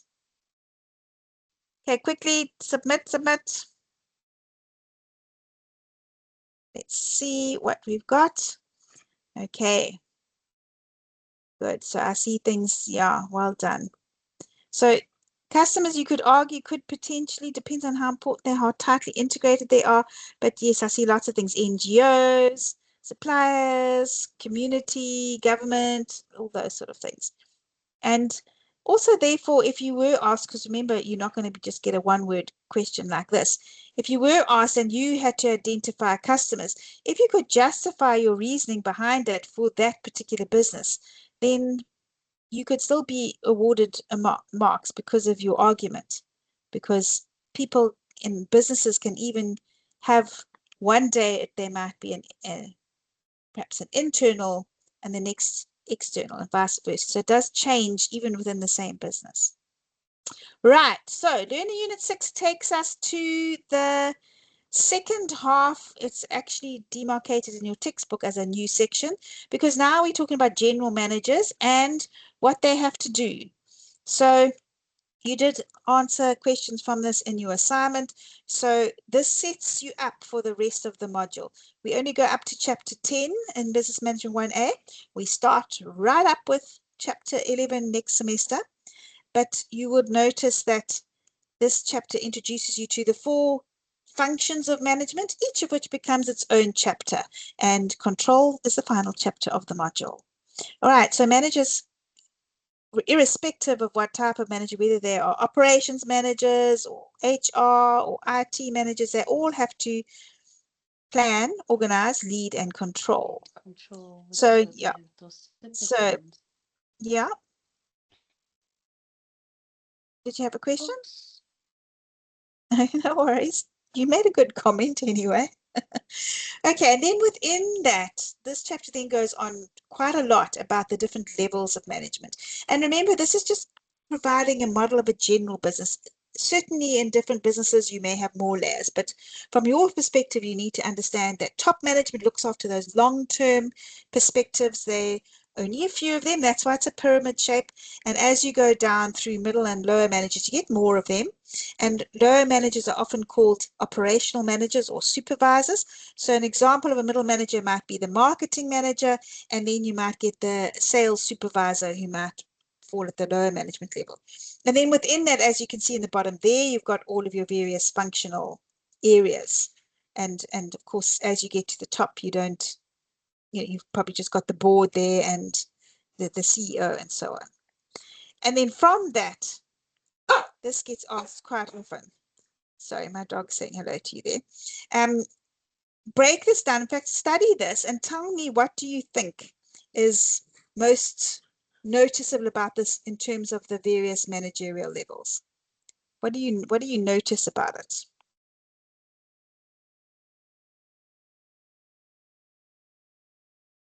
Top management is more strategy and like long-term thinking. Called conceptual skills, exactly. Exactly. So you can see that that's why under the top management, there's a big chunk of conceptual, and then workers are not actually management. So let's take the lower management one. There, it's the opposite. They still have to have more technical skills. So that sales supervisor really needs to know their stuff. But they do, of course, need some conceptual skills. And then you should notice that the interpersonal band is the same for everybody. Needs interpersonal skills and the same level. Do you see how that's the same amount for each? So if you're asked what are the 3 managerial skills, those are the 3 things that you need to say, and then weight them based on where about the managerial level is positioned. Okay, so that's really important to understand and also name, because remember we talked about skills that an entrepreneur has. It's different now. We're talking about just these 3 skills and just these 3 roles. So what are the roles of managers? Note that we have an overlap. Interpersonal is both a skill and a role. And then you also have put your decision-making hat on, and you can see the bullet points are the sort of subsets of that. And then you also act as an information provider as well in certain roles as a manager. So again, it's not a list that you have to learn comprehensively, but you could be asked to identify the role that a manager is undertaking there, or explain what a decision-making role is. So let's give a go at this one. So a manager is engaging with their team to increase motivation. Which role and skill is this?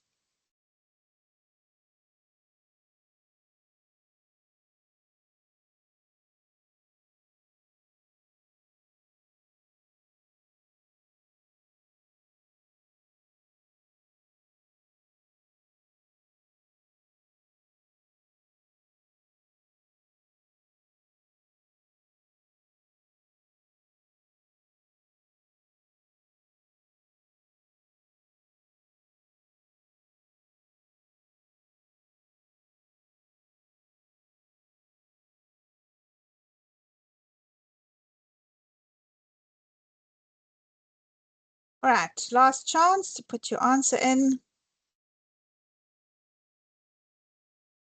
All right, and the reason why I asked this is because I've seen students quite often get mixed up between roles and skills. So that's what I've got as an option there. So conceptual is a skill, spokesperson is a role, decision-making is a role, interpersonal is both. And yet again, you have nailed it. I've got to say that you are certainly the most on point and giving me the best answers I've had. So well done. Okay, so that chapter sets you up.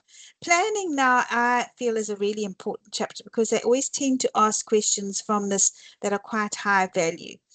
So whether it's like why you should plan but don't over plan, occasionally get asked that. I just think this is more useful to get an understanding of what we mean by the planning function as a manager. So you have to put your manager's hat on and think, what would I have to do? So using those conceptual skills, as we know, mostly top managers, but every manager needs to know how to do that. And planning is an important role that they have to play there to give that direction to the company. And there's various types that you need to play as well. So goals, plans, start at the very top. And once you've set your goal, you can start flowing those down so that they filter all the way to the bottom level managers and indeed from there to the workers.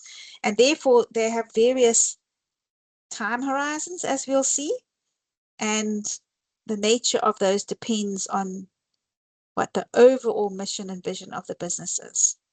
Okay, so if you've got them set out correctly, then you know where you're going. You've got to have a plan in place to be able to measure how well you've done. You can't control if you don't have a plan. So planning sets that whole process of planning, leading, organizing, and control in process. And it can also be quite inspirational if everyone knows what you're trying to achieve. And ultimately, without a goal, it's very difficult for a business to achieve success and to perform as they want it.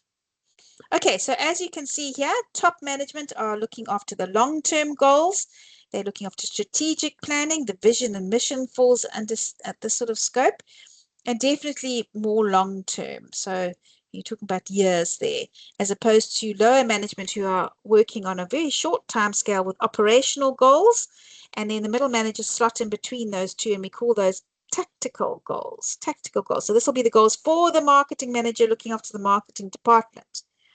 And those would be their medium-term goals. So it's not like you have to draw this or anything. It's more just to understand that concept. And starting then at the very top with the top managers, the vision is the overall point of what the organization is all about. So you've got to consider where you are directing the business. And without a vision, you end up with just a whole lot of disparate goals and everybody's going in a different direction. It's not very inspiring either. So this is very much an application-based chapter as well. So I have seen them ask you to define or explain what a vision is with the use of your own example. I have seen in a case study them have a vision somewhere inside the case study or scenario, and you have to evaluate it. I've also seen in a scenario type situation where they give you an idea of what the business is all about, and then you have to create one for them. So you really do need to be able to do, it's not the only thing in this chapter, it's the first of this chapter that you must do. So the thing that I would make note of is be able to identify what makes a good vision. It needs to be short. If it's too long, it's no longer visionary. It needs to be inspirational and forward-looking because it's always what you're trying to achieve, not what you've already done. And inspirational because it should be fire everybody up. So the employees and the investors are keen. They really buy into this vision. So those are some of the characteristics that you can look for in this for a vision. Okay, so I'm going to give you a chance to do that. A forward-looking vision, short, inspirational. I don't even mind if you want to Google it first and see if you can find a good example, perhaps of a company that already exists. But I want to do that so that you can then have a look and see how well you've done. And I can be able to evaluate how well you've done on that. Okay, so I'm going to give you a minute. I know that's not very realistic in terms of what you would have in an exam, but let's just give it a go. I don't mind if you copy it in either.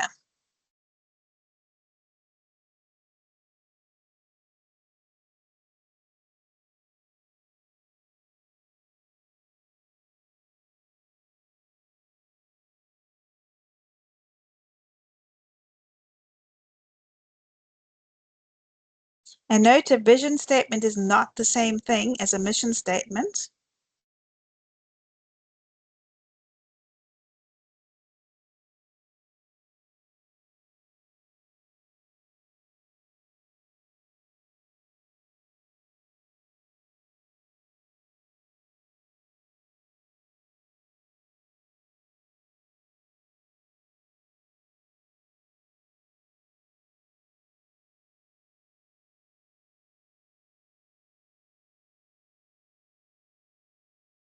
Okay, submit what you've done.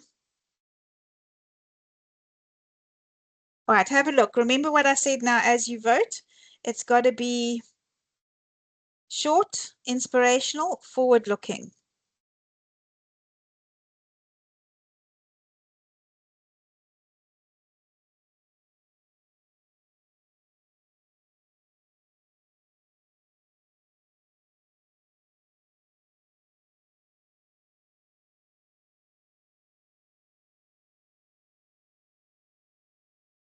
So I'm more interested in how you're evaluating, because that's often what you have to do.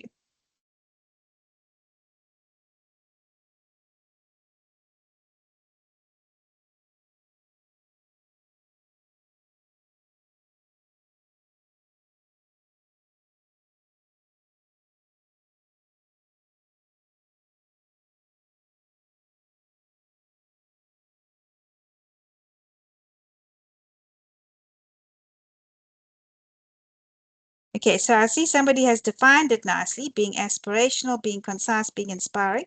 But remember, I need actual examples, and there's actually some good ones there. I do appreciate those of you who've also named the company, because that definitely does help.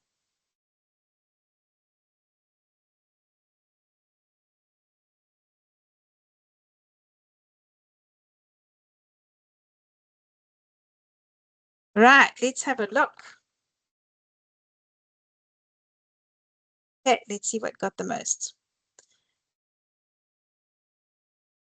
Okay, so it got the most to create economic opportunity for every member of the global workforce. Well, it's certainly short, it's certainly inspirational, it's certainly forward-looking. I would be interested to know what company that is.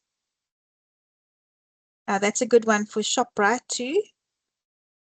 To be Africa's most profitable omni-channel retailer, acting as the consumer's first choice for food and household goods across its markets. It focuses on providing exceptional value, innovation, and accessibility to consumers. So that sounds more like a mission statement to me, to be honest. Just looking at the chat there.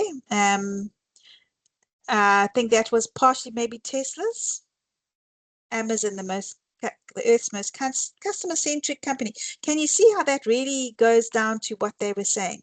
Oh, it was LinkedIn. Thank you. That was LinkedIn, the previous one. Okay, but did you get a good idea there? So if you had to evaluate it, yes. So somebody said this one. So yes, that's great in terms of the theory. So if this was asked in a case study, you want to write down what you're looking for, and then you say tick because they have done this. Let's say that the case study had a vision statement. In fact, I think actually, if I have a look, I might have given you an example. No, okay. Let me just go back here. So if you were asked in a case study and they had in the case study given you a vision and you were asked to evaluate it, you would write down those things. And then you would say, it is inspirational because it is short, clearly. You could even just quote it in there. And then you could say it's forward looking because it's what they're still aiming for. So you would get marks for doing that and then for applying each of those points. Okay, good. All right, the next thing is a mission statement. So a mission statement is more concrete. In fact, it flows from the vision statement. You start with the vision statement, then you have the mission statement. And it's got to tell you a lot more detail. You should be able to read the mission statement and say, yes, I know what this business is, or at least what the products are that they sell. I know who the customer or the market is. Like they might be trying to serve everybody like Amazon, or they might be looking for a specific niche. It should give you information about the who. And then also I call it the how, and that really just means like what is it that's giving their competitive edge, or what are they doing differently, or how they're actually implementing it, or what technology is it. So there's various things that you can use to evaluate a mission statement based on those three things that fall under the how category. Yeah, okay, so here was the one that I had an example for. So they gave you the little scenario there. I've put it in bold for you. Of course, in your actual exam, that's not necessarily probably unlikely to be the case. They said providing the best service to our customers through innovative use of technology while caring for the communities we operate in. And then if you were asked to assess that, yeah, first thing you'd have to do is remember, what are the criteria for a good mission statement? It needs to say what they do, who they serve, and how they do it. And then you would name each of those things, and then you would say, well, are they saying what it is that they do or what they sell? Are they saying who they're serving? Are they saying how they're going to do it, or what makes them stand out? And then on balance, maybe 2 out of 3. And it's all again about how you argue it. So it's not always necessarily the case that your answer would be right because you said yes, it matches all three, and somebody else only gave two.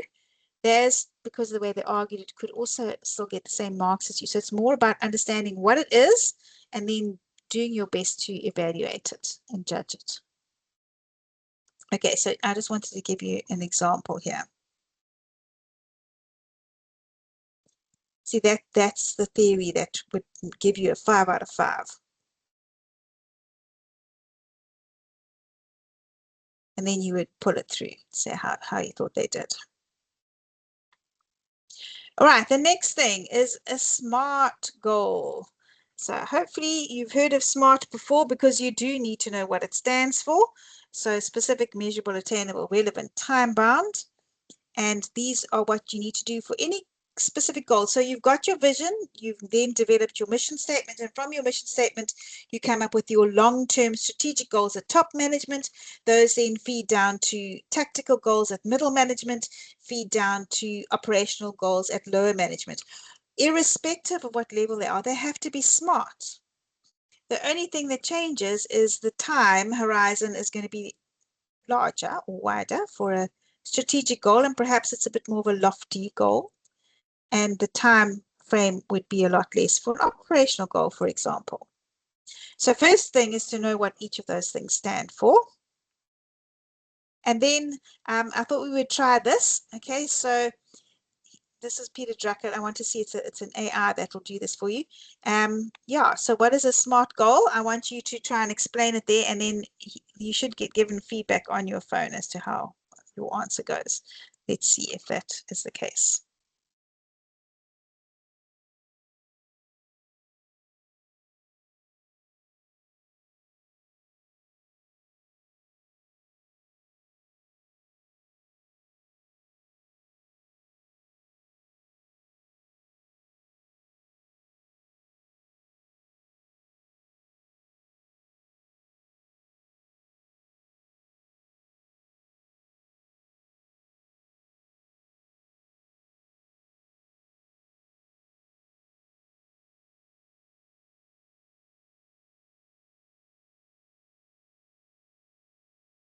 Okay, if you've got time and you remembered what they stood for, then try and give an example of one.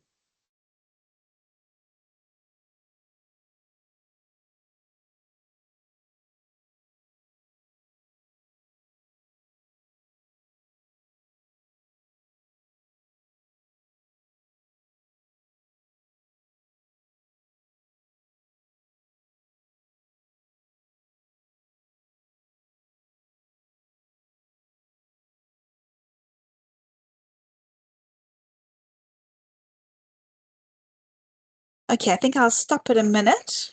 Seems like lots of you have written that in already. If you have and you've got time, click on continue writing and try yours.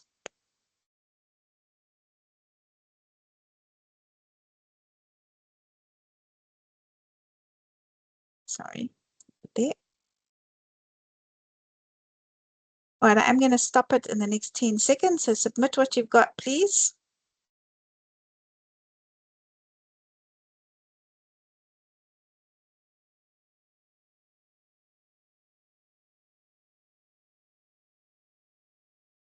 All right, so now you should be able to see on your phone, get some feedback.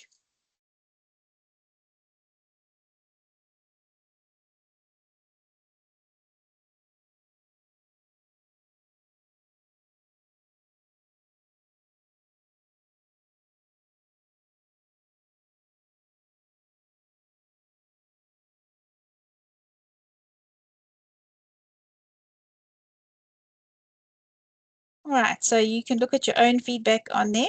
And let's have a look.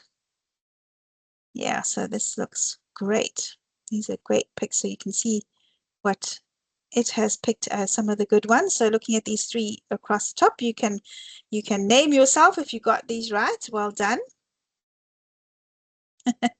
I like this. I will study my business management notes for 45 minutes every weekday afternoon to prepare for next month's exam. Okay.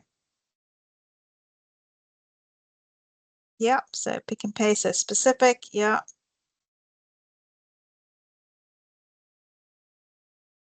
right. And then if I can just make one note, because you're probably still reading your own, don't forget that even in a case like this, you still want to integrate. So this listing what SMART stands for, and I imagine it'll be different when you are writing an exam situation. Once you've said S for specific, then give your evaluation of the goal if they give you one, or your example at that point, so that you've shown again that you've integrated theory and application. So if you look at this first one on the left-hand side, it's great theory, and then there's application that shows that off, but it doesn't show which is which there. Whereas if you had have integrated it, it would have shown that a bit better. Okay, so I hope that makes sense. Let's have a look here. And I'm not going to go through that because you can see your own feedback on your own device. I hope that helped. Here is an actual example of where this was done. I've bolded it for you again. Use a SMART framework to assess the effectiveness of the business's strategic goal. Okay, in this case, it's quite sneaky because they've also said the strategic goal. So they're not only asking you to remember what SMART stands for, but also now, does it sound strategic? Is it kind of long term, or is it more at a lower level management that this would apply to? So they're actually asking you for two things there. But Tando aims to increase, and they're giving you a number there, by 30%. So is it specific? Is it measurable? Is it achievable? Relevant? Is it time bound? And in this case, if you had to go through this, and again, it depends on how you argue it. So not everyone necessarily has to have the same answer. But what you should have noticed with this one, that there is no time frame here. So the time bound, the T in SMART has not been done. So you would give an overall evaluation in this case too, and say that despite meeting most of the criteria for a SMART goal, there is no time bound. So therefore, it is not a SMART goal. Although you could then say that it is technically at a strategic level because it's looking long term if it had to have a 3-year time frame within it. Okay, so that's a good example of how you really need to know what SMART stands for, and then use it to evaluate and then give your overall opinion as well. Right, so this is what you would do in your answer. You've got your answer there. Just going to mute you quickly. So you would take each of them, and then to get the top marks from it, you'd want to say specific. Is it specific? And then, yes, it is specific because. Yes, it is measurable because that mentions 30%, for example. And then all the way through, it's not time bound because it doesn't mention a time in it. Overall, what is your variation? Okay, so let's have a quick one here. Why was that goal not SMART? I'm going to give you quick ones to do that. What was it not?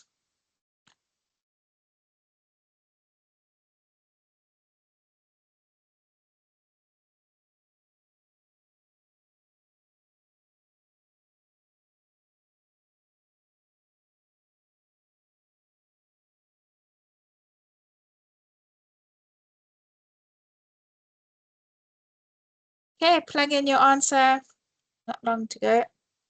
And hopefully, this is the one case where, you know, if a mission or vision are quite obscure, the SMART is a little bit easier, I think, to evaluate. So you should be able to, on balance, maybe not so much for whether it's specific or relevant. That's not always as easy to tell, but definitely whether it's measurable or time bound.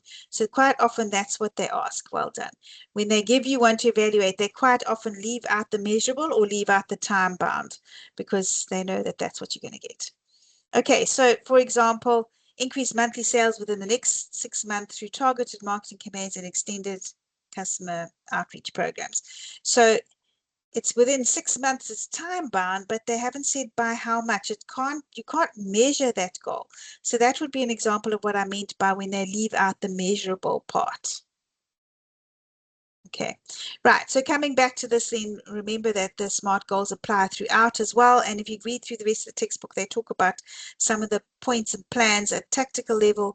And then finally, when you look at middle management, what they have to do, take the strategic goal and still develop a SMART goal with a little bit more specifically related to their department, like the marketing department or the finance department and so on.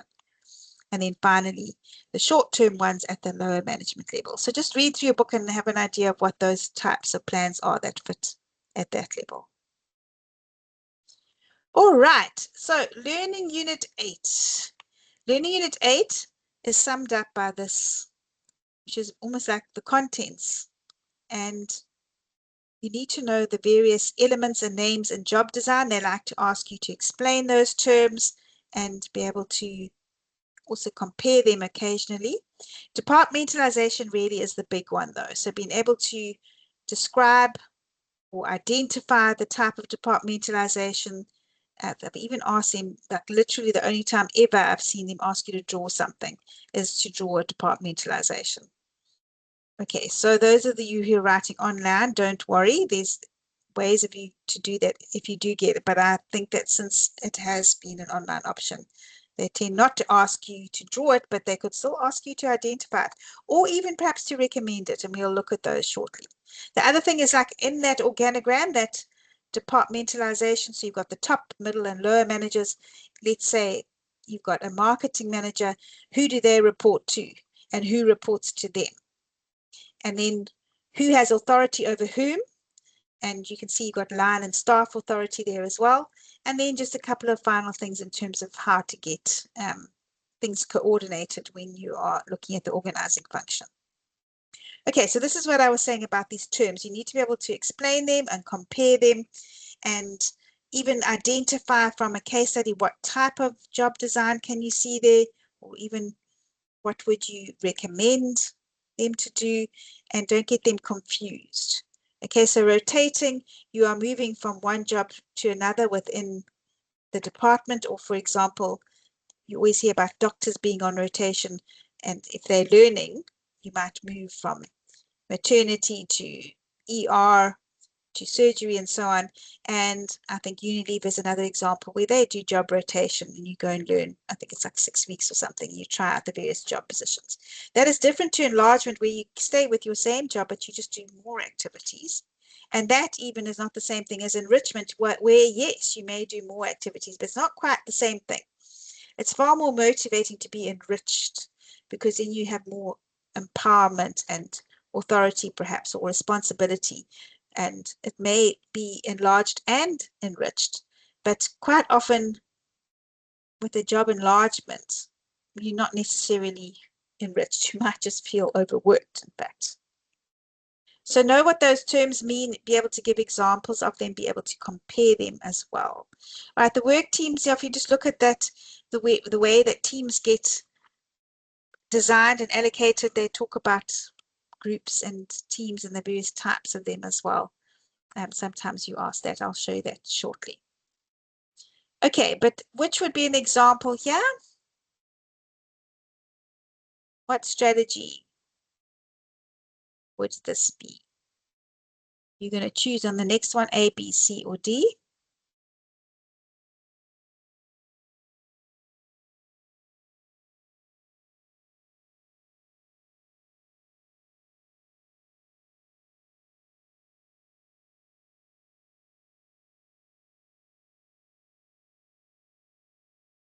I actually gave them to you here.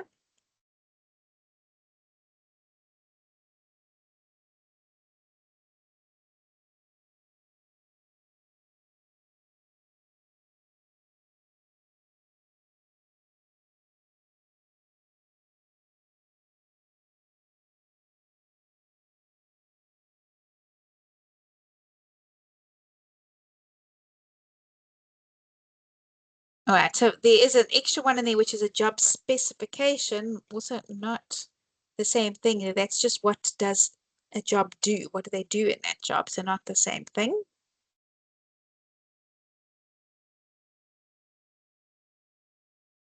Okay, well done. I thought I was going to trick you there again. So most of you got it right. Awesome. But here's an example of a differentiate question. These are past paper questions. So, again, it happened to be 15 marks, but you will not get that this year. It'll only be 10 marks, same as last year. So if you are looking at past paper questions, you're welcome to go back to prior years, but 2025 was the first year where it was a 100-mark paper, and the exam brief for this year is exactly the same as the exam brief for last year. So 10 marks. 1 mark would be for explaining what job rotation is and explaining what job enrichment is. Then you would get 2 marks for giving an example of each.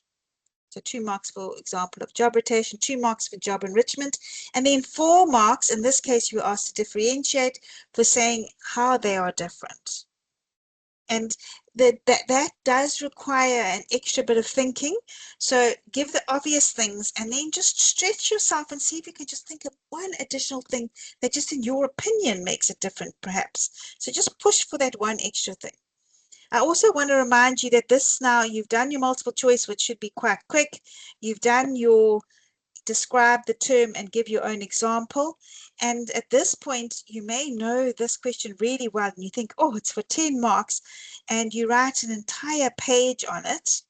Remember that 10 marks, you still don't really want to spend more than 10 minutes on. So no need to overdo it is what I'm trying to say. You answer the question and you move on. Or just monitor yourself so that you don't run out of time when it comes to your case study, because that does require you to read it. It's a little bit more that's required time-wise to answer a 10-mark question in the case study compared to this as a 10-mark question. All right, now we come to the big thing. So inevitably this comes up in some or other way. I've seen it compare 2 of them. I've seen it in multiple choice. I've seen it in case studies as well. All right, so yes, you get virtual organizational structures and so on, and the matrix one being very sort of complicated or a mix of the other 2, but typically it's one of the first 4 then that you asked for. So the first thing is to know what it's named, because if you ask to identify it, you must give it the right name. So location, it's divided by Durban branch, Cape Town branch, for example. Product, oh yeah, okay, that's divided by major categories of product. Function is the easiest or the simplest one, where it's by department, like marketing, finance, and so on. And then if you've got major categories of customers, that would be the customer one. So let's look at each of those. The sort of straightforward one where there's just one level, because under that would come your operational managers, like we talked about earlier, your supervisors and that sort of thing. But overall, and I'm just giving you an example here from the textbook. If you were asked to do this from the case study, you would have to look and see what their departments were before you could give the managers of each. So you should say the managers' names in here. It shouldn't be marketing department. It should be marketing manager. So you would look in the case study and they might say, oh, well, there is a marketing department, a finance department, and somewhere else they might mention it. So-and-so is the manager of the production department. Whatever they happen to name it, you would simply say, well, they're divided by function, and there is the CEO or MD at the top, and then each manager for each functional area for that business falls straight underneath it. So that's your functional departmentalization. Then you get customers. So this will still have those same departments, but they fall within each major category of customer. So in this case, they happen to have, from your textbook, they've got, it's a electronic manufacturer. They service the TV industry and they service the Air Force. So it could be wholesale, it could be retail, it could be private versus public, whatever it is, your major categorization of departments. Within each of those, then you go and have your marketing manager and your finance manager and so on. So you'll have a marketing manager under the TV one, and you'll have a marketing manager under the Air Force one. So that whatever you had for functional in the previous one becomes the second layer here. And that applies for all of them, because ultimately you still got to have your specializations into marketing, finance, HR, etc. All right, and then we've got now illustrating that principle. You can see that there is that third level with the marketing, finance, etc. And this time, this is going to be your product departmentalization, because you've got the manager of consumer products versus industrial products. And you can see there the duplication of marketing manager, but the marketing manager is specialized in marketing industrial products, and the marketing manager on the left hand side is specialized in marketing consumer products. And that's what makes sense for businesses that are structured that way. All right, and then you've got the location one, and as you can see there, there's just one branch illustrated, but that would be duplicated under each branch. So the manager of Western Cape, Eastern Cape, in this case it's provincial, it could be by town, it could be by country, and so on. But this is a very common one. I'm sure you've seen it before as well, location departmentalization. Okay, so I'm going to ask you to draw your own version of location departmentalization.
Okay, you've got just under a minute left. And of course, if you were given a case study, you would have to also identify the correct names. Here, you can just make them up.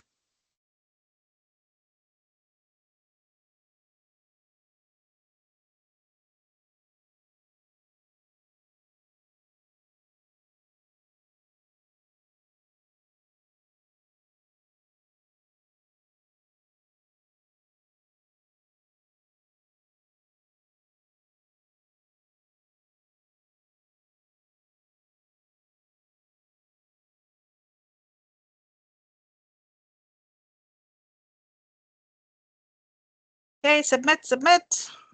Counting you down. All right, and now I want you to evaluate it. If you were asked to mark, have a look.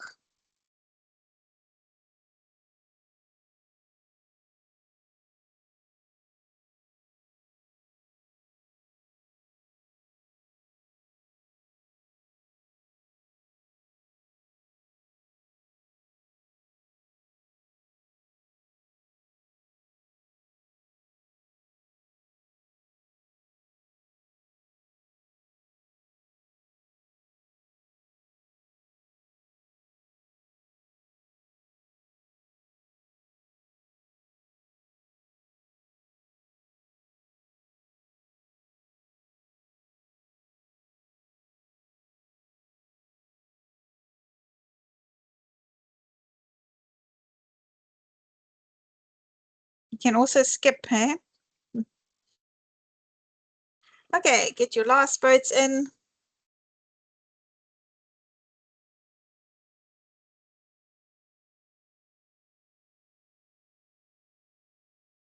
All right, let's have a look here. Okay, so what's good about this?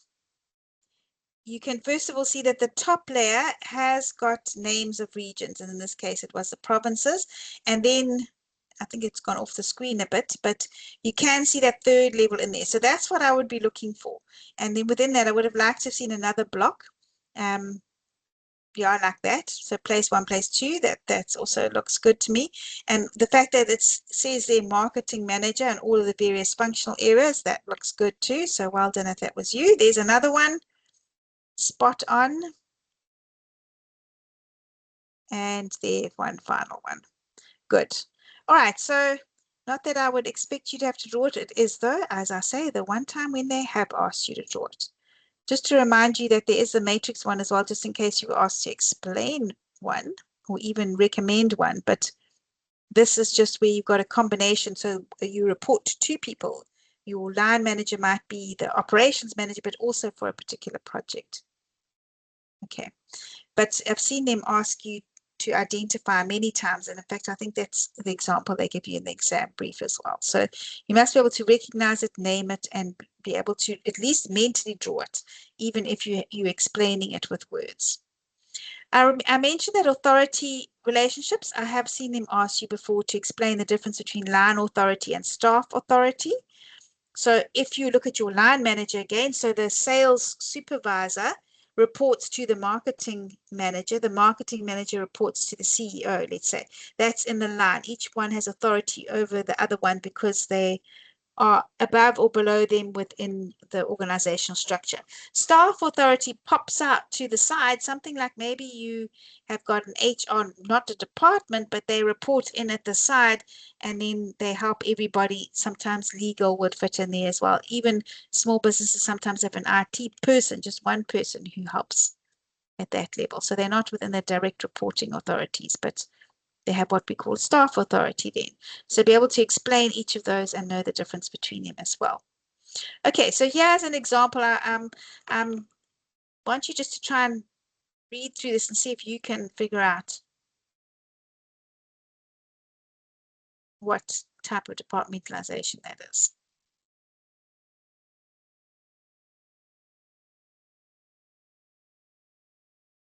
Now remember that this is asking many other questions from it as well. So a lot of this is not relevant to this question. So skip to the end.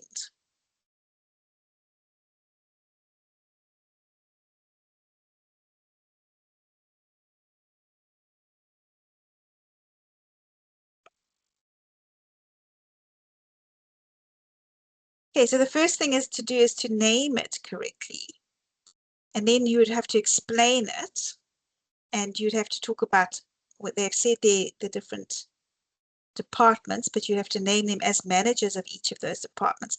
Plus, you'd have to pop in that staff position. I think I have an image there. Yes.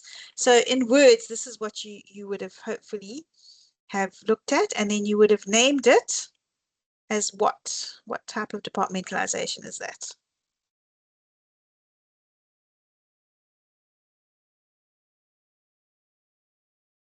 So Heng's saying about the HR manager often doesn't make sense. Sometimes you do have a whole department or an HR manager. You'll see in Business Management 1B, you do a whole section on HR. It depends on the business, so as you say. So sometimes that is maybe only in large organizations. Thank you. It's functional indeed. Right, then I've seen them ask you like this as well, differentiate between customer and functional departmentalization. If they had to ask you compare, then you would need to say, well, they are both forms of departmentalization. They are both ways of organizing in terms of the management function. Remember, that's the name of the chapter. They will have specialist marketing and functional areas managers like marketing, finance, and so on. However, underneath the CEO or MD, first of all, the business would be divided or departmentalized into different types of customers, for example, and then for the functional one, it would only be at the function level. And therefore, as you perhaps picture it in your mind's eye, you could establish what the differences are. But remember, first of all, you define the one, define the other, give your example of the one in detail, give the example of the other, and then try and pull out all of those points. If you're asked to differentiate just the things that are different, if you're asked to compare the things that are different and the things that are similar between them. All right. There is just an example of just thinking around this as an example. This was when it was 15 marks. So you would only get 10 marks, remember?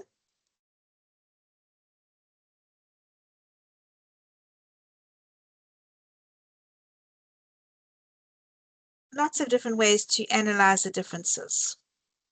And it's not like that's a model answer or anything. I just quite like it because sometimes it helps if you picture what your answer needs to be structured in your head. You're certainly not going to draw tables in your exam or anything, but you make sure that you're nailing the marks in each section. 1 mark for describing each thing, good example of each, and then looking at this case, what the differences were. All right, learning unit 9. So the nature of leadership. There's quite a lot of detail in here as well. And I think that you can really summarize this quite well because you can get down to what is the nature of leadership. There's a lot of just understanding there, and then the different types of leadership is typically what's asked. However, we start off with just realizing that leading is actually one of the managerial functions. So a manager needs to be able to lead, just like they need to be able to plan and organize and control. But you also have leaders in an organization, and managers are not necessarily leaders and vice versa. So, be able to describe them as well. So what would you say makes a leader? Just a one word. What would you say? What makes a good leader?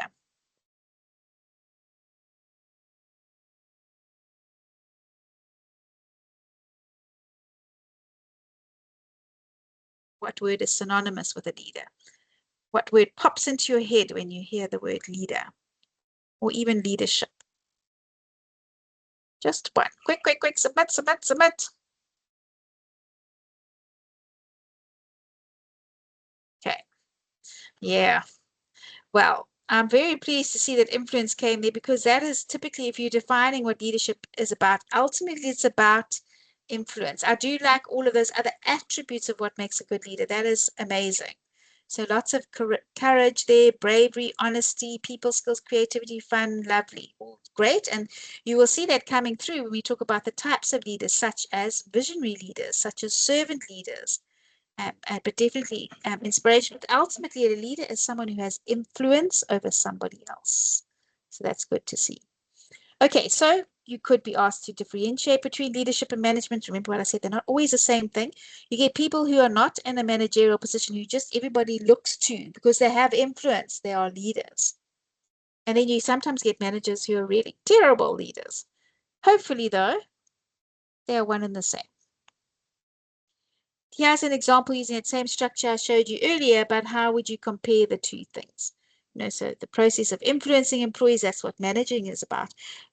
What leading is about. Whereas managers are trying to, yes, lead, but they also need to try and control. They're also trying to look after the goals of the organization and so on. And then management is broader. It's looking after all of the other functions. Leadership is just one of the things and so on. Right. So one of the things that tends to come up quite often as well is power. So leaders often have power, and the power comes from different sources and often in a continuum. So somebody who has referent power where people just admire them so much and they just want to be like them, they just want to follow them. Quite often quite charismatic people, or who are just experts, so they know their stuff, so they by their nature of how well they understand their job and their position. And that when you need your password sorted, the IT guy has the power, right? Whereas a coercive power is on the other end, is more by force. Even reward power, you're getting paid, so that's why you have to do this. That's why somebody has power over you. That's so on that side of it. So for each of these, you sometimes could be asked to identify the type of power that's being illustrated, or even explain this term with the use of your own example. So not always as easy as you think. I would recommend you have some examples good to go. Yeah. Try and even maybe if you're not sure, give it a chatbot or a Google for an example. And what sort of position, what sort of, like a gang leader has coercive power. The IT expert has expert power. So you could name it like that, a position, or you could say, well, Steve Jobs was very charismatic. He was he had referent power. My boss at work has legitimate power, so on. Okay, so let's have a look. Show me reward power, just for a little bit of fun, because I know your brain's getting tired now. 30, what? I'll give you 1 minute to do this. Give me an icon or an emoji or something that represents reward power.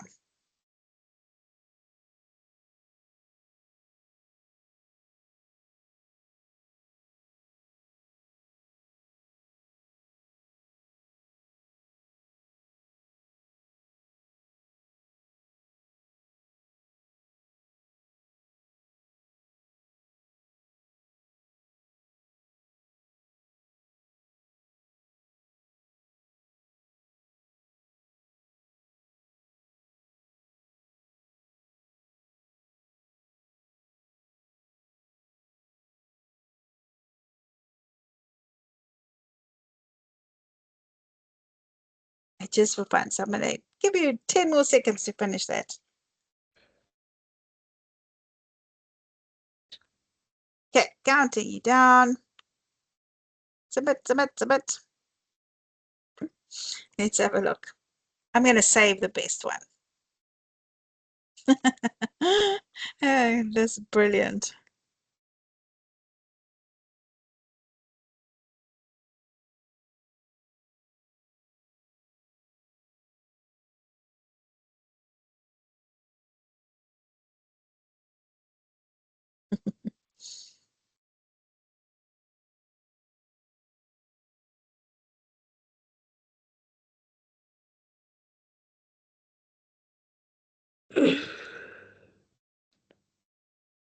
Right, finish off quickly.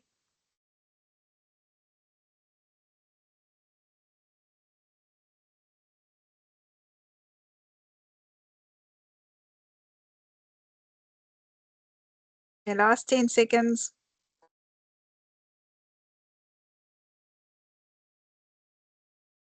Interested to see where the votes come on this. Bonus. Oh, brilliant. Oh, classic. I really like those. You can name yourself, hey? Okay, I'm taking a photo. Oh, classic. Right. Not going to do that. We're going to go straight on. All right, so let's think about how you could actually be asked this. Which one of these is referent power now?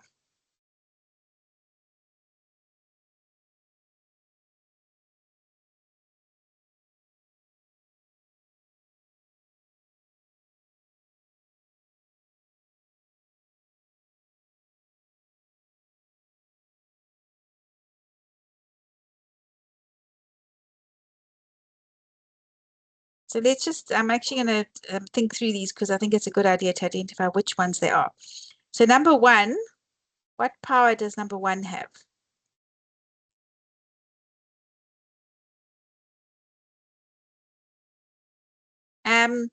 Justin, yes. So reward power can be offering incentives. Yes.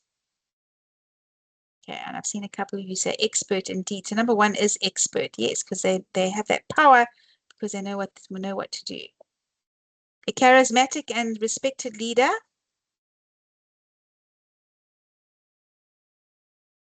Oh, reference. So we're getting that one as the answer, right? So the answer should have been 2. Right. If you threaten to suspend employees who miss targets, which one is that?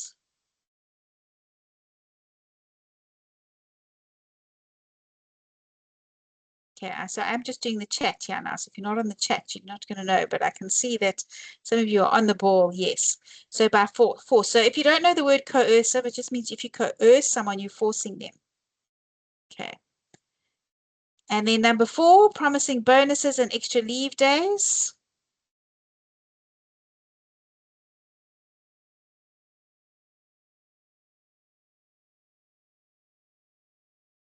Number 4. What is number 4?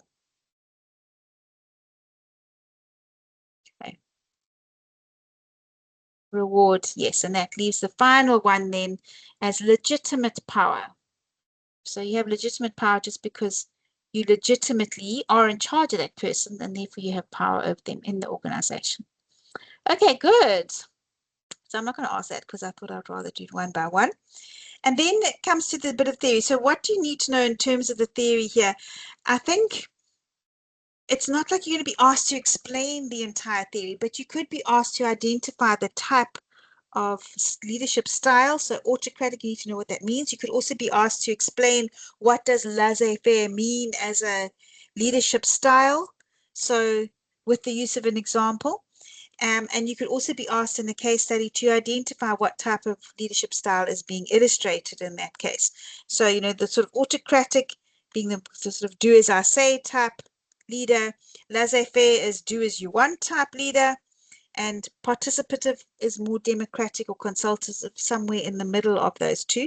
And it's not to say that leaders don't change their styles, the same person even, or that one is necessarily better than the other. We always lean towards saying, oh, democratic and participant is good. But if you're in a situation where you've got a lot of free thinkers and you really want to encourage that, then laissez-faire works. And if you're in a situation where, you know, it's sort of do or die, you have to be able to do things fast, and it's much easier if someone takes control, then autocratic works in that situation too. So what would you say would suit a creative team best? Something like an advertising agency, let's say, or people who are designing new products.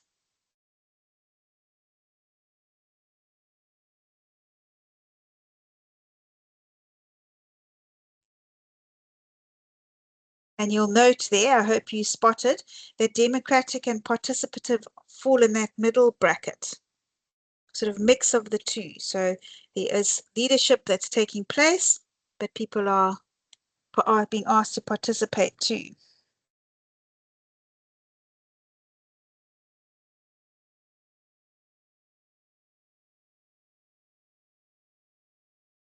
Okay, finish off.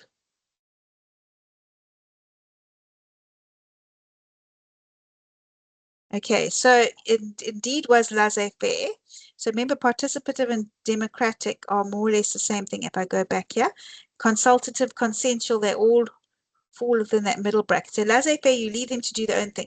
And again, it would depend on what the creative team was as well. So I'm not bummed that you didn't get that right. It's okay. Because it does depend, and of course you would never be asked it directly like that. If you had to argue your case, I might even accepted the other one.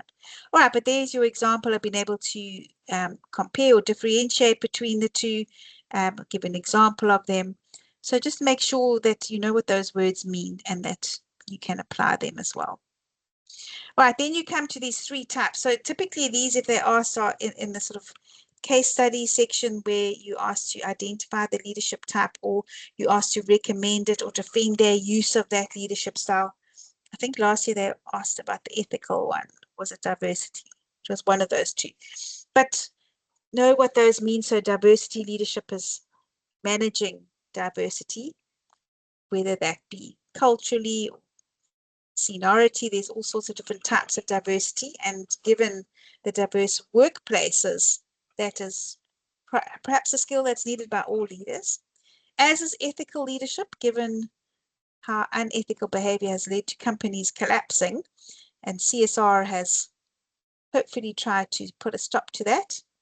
But ethical leaders, we hope they all have that. Servant leaders are the sort of exception there. That's where you lead by doing, and you never assume authority, and it's very, very powerful and effective style of leadership too. Okay, so which would not be considered part of diversity leadership?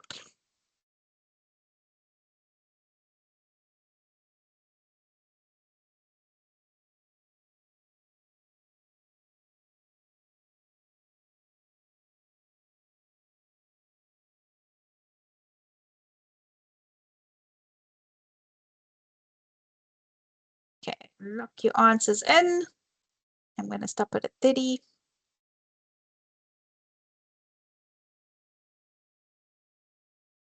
All right, this is really just seeing that you know what we mean by diversity.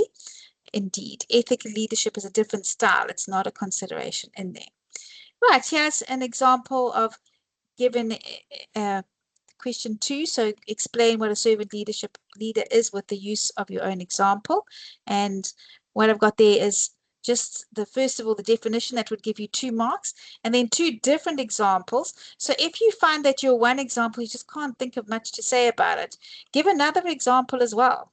That will sometimes bolster your marks enough to be able to get you your 3 in full. In fact, each of these are detailed enough. I would have been happy with them. It's just a point I wanted to make. If you find that your example, you've written 4 words and you're kind of done, then find a different example and add it on. Okay, and then this just ends off with looking at the various types of groups and teams and knowing what those are about. It is technically part of leading as well. And sometimes they might ask you, well, what is a work team? So you'll see various definitions in there that you can just note without spending too much time on them. Okay, I'm actually not going to do that just for time reasons. So to show you an example, what is the difference between a group and a team? That has sometimes been asked before as well. All right, but I do want to move on to our last chapter, and that is on chapter 10, control. So the final managerial function, so planning, leading, organizing, control. And the first thing is the control process. So while there's other longer processes and so on, this one is short enough and it's really the substance of this chapter that, not that I think you're going to be asked to draw it. I've never seen that. But certainly I've seen them ask you to explain it. I've seen them ask you to apply it as well. So it's worthwhile knowing what's involved here. And we said that planning is the opposite really to control. You can't have good control without a plan, and what's the point of a plan if you haven't controlled for it? So therefore, setting standards comes from those goals. So what are you trying to achieve? Well, we want high quality.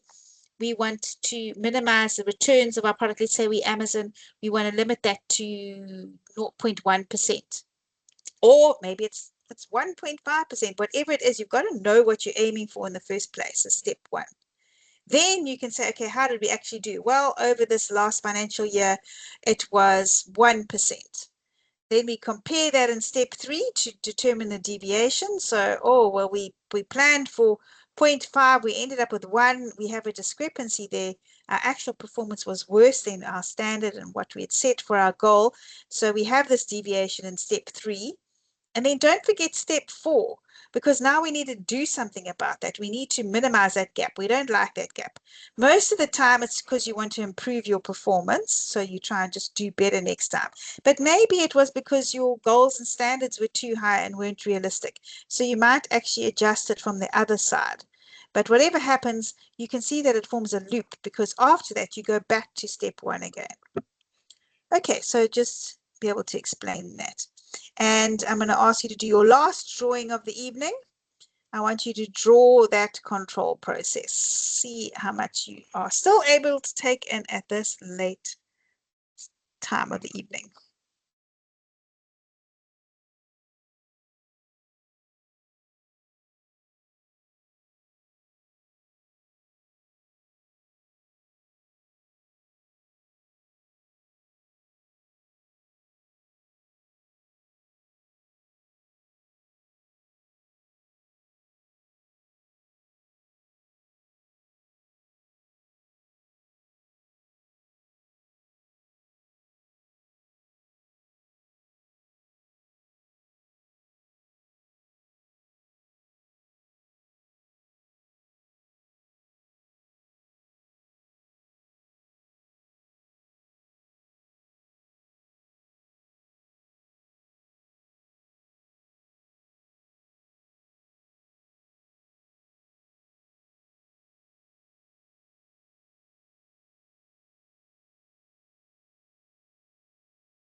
Okay, it looks like we're mostly locked in. So I think submit what you've got.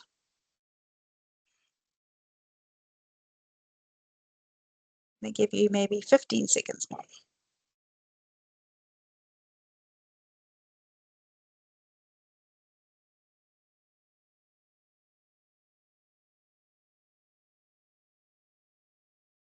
All right, so even if you don't have to draw things, I know that you remember it well if you've drawn it. So whether it's in your notes, if you're not that type of person, then write it down. Make sure that you can explain it well enough as if you had to draw it. Okay, let's do our vote quickly.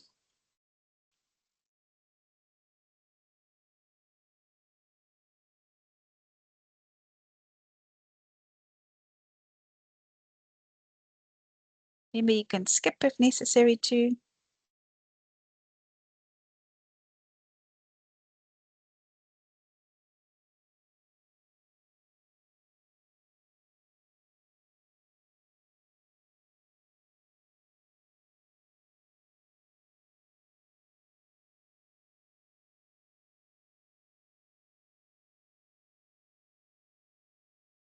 Okay, I think that's about it.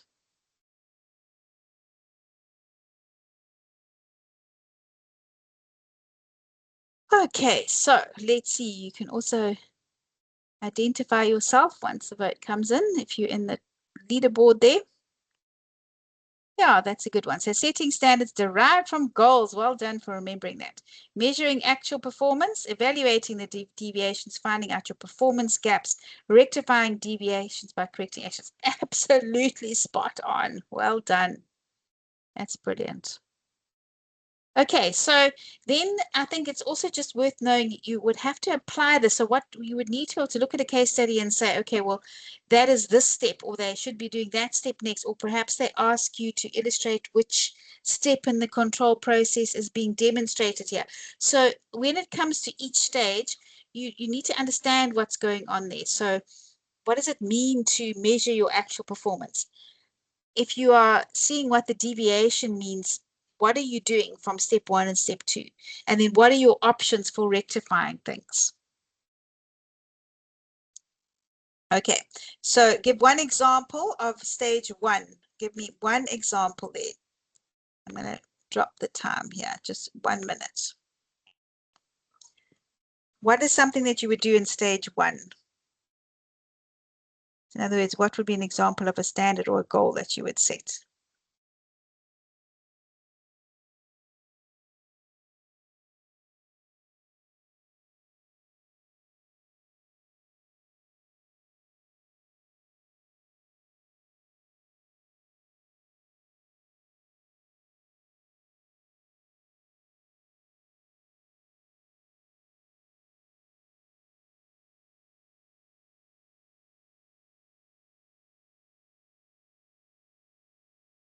And just in case you asked to explain the step with the use of an example. Right, give your answer in. 10 seconds to go.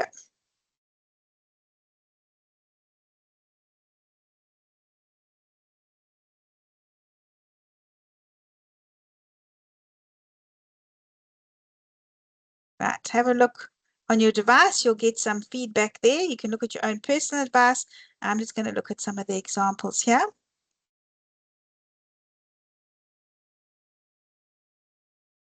Right, good. So I can see some of these are very specific. So the two that I particularly like there is this one over here, which is set the goal of 99% on-time delivery. So that's obviously for like an Amazon type firm.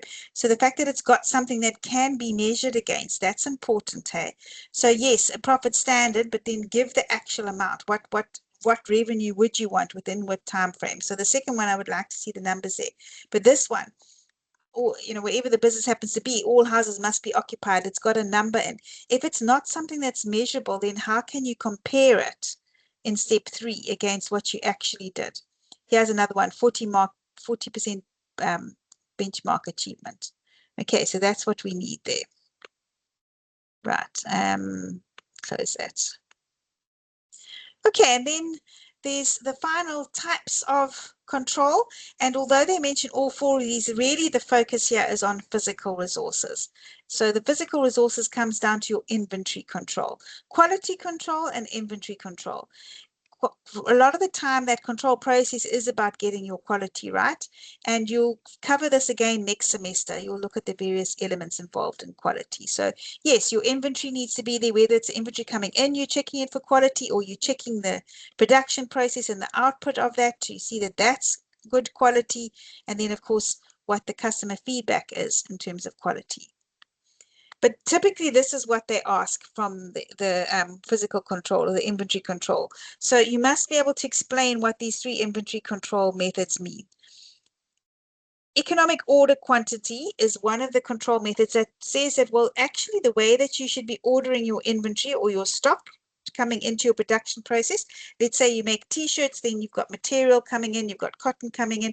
When do you order that cotton? When do you order that material? Well, you try and find a balance so that the costs of doing so is as low as possible. If you order too often, then missions, because you've got to put the order through, you've got to check the quality coming in and so on.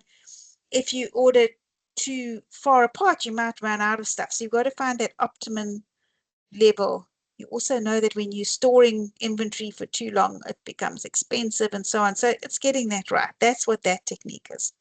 Material requirements planning is you look and see what the plan is from the operations department. They are making 50 cars this month. So what do they need to make 50 cars? Well, they need so many tires, so much metal, so much paint, and so on.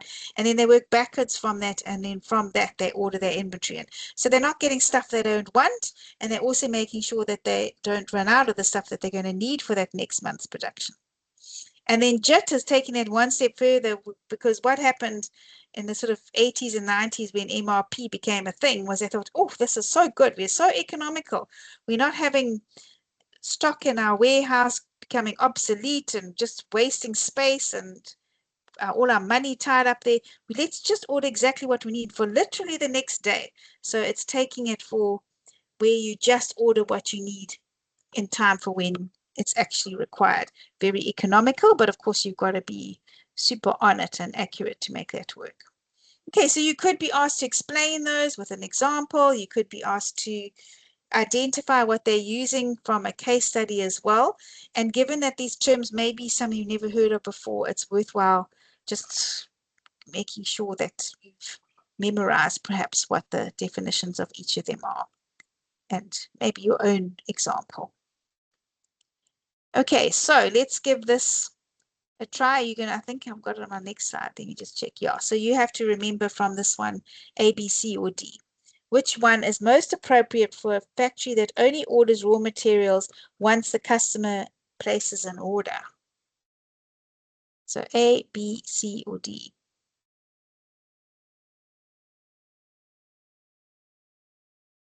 Okay, you got it. I'm going to take you through to the next slide. Let's go.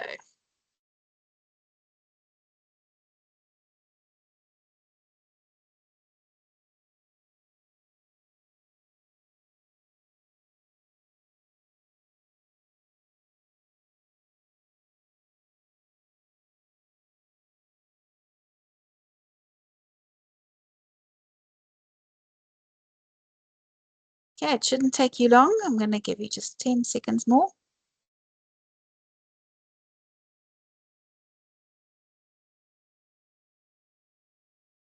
Okay. Yes, well done. Just in time, because they're only going to order when the customer places the order. I mean, that is really taking it down to the last second. All right, and then we've got control over financial resources. So that was control over physical resources that we've just talked about, and that's where they normally ask you. But just in case, the finance you cover later in next semester. But for now, yes, the method that you control financial resources is with the budget. So be able to define what a budget is. I guess they could perhaps ask you the different types. I really haven't seen that, but just to give you a little bit more detail, perhaps, about if you ask for an example of a budget, you could say, well, there's a financial budget, but I mean, you could even talk about your own budget in that case, because you're telling a story, right? But I would say that if there's anything else, just in case to remember, it's that. And there, perhaps, what is an operational budget? If you had to explain what a budget is and give an example of it, that's that could be how that would be asked as a last final thing. There are these sort of generic terms that what are you looking for in a good control system, because you don't want to be too rigid. Things do happen. It must be flexible. It must be linked back to planning. Otherwise, what's the point? And it's got to be on time. There's no point getting deviation data like the next year. Too late to do anything about it. And it can't have errors in it either. And the simpler, the better. But in terms of how they can ask this, they're not going to ask you to list what the characteristics are, but it's also just worthwhile, I think, just understanding what this is about. So you can say, yes, they've got a good control system. All right, and then finally, all that remains for me to say is a very big thank you for hanging out for such a long time and to let you know that you have got this. Even though you might feel like this is overwhelming, so much to learn, you definitely can do it. You've got time, 2 weeks, and then just think you can go have a lovely holiday. I hope. So thank you. Thank you for being here. I appreciate it so much. And I'm going to stop recording, give you a chance to ask any final questions. If not, good luck. I'll be thinking of you and hoping that all the questions you've learned come up and that it's smooth sailing and you have a very good exam, if there is such a thing. All right, so see you now if you've got questions. Otherwise, see you on the other side next semester. Best of luck. That's a pleasure. Thank you. Yes, so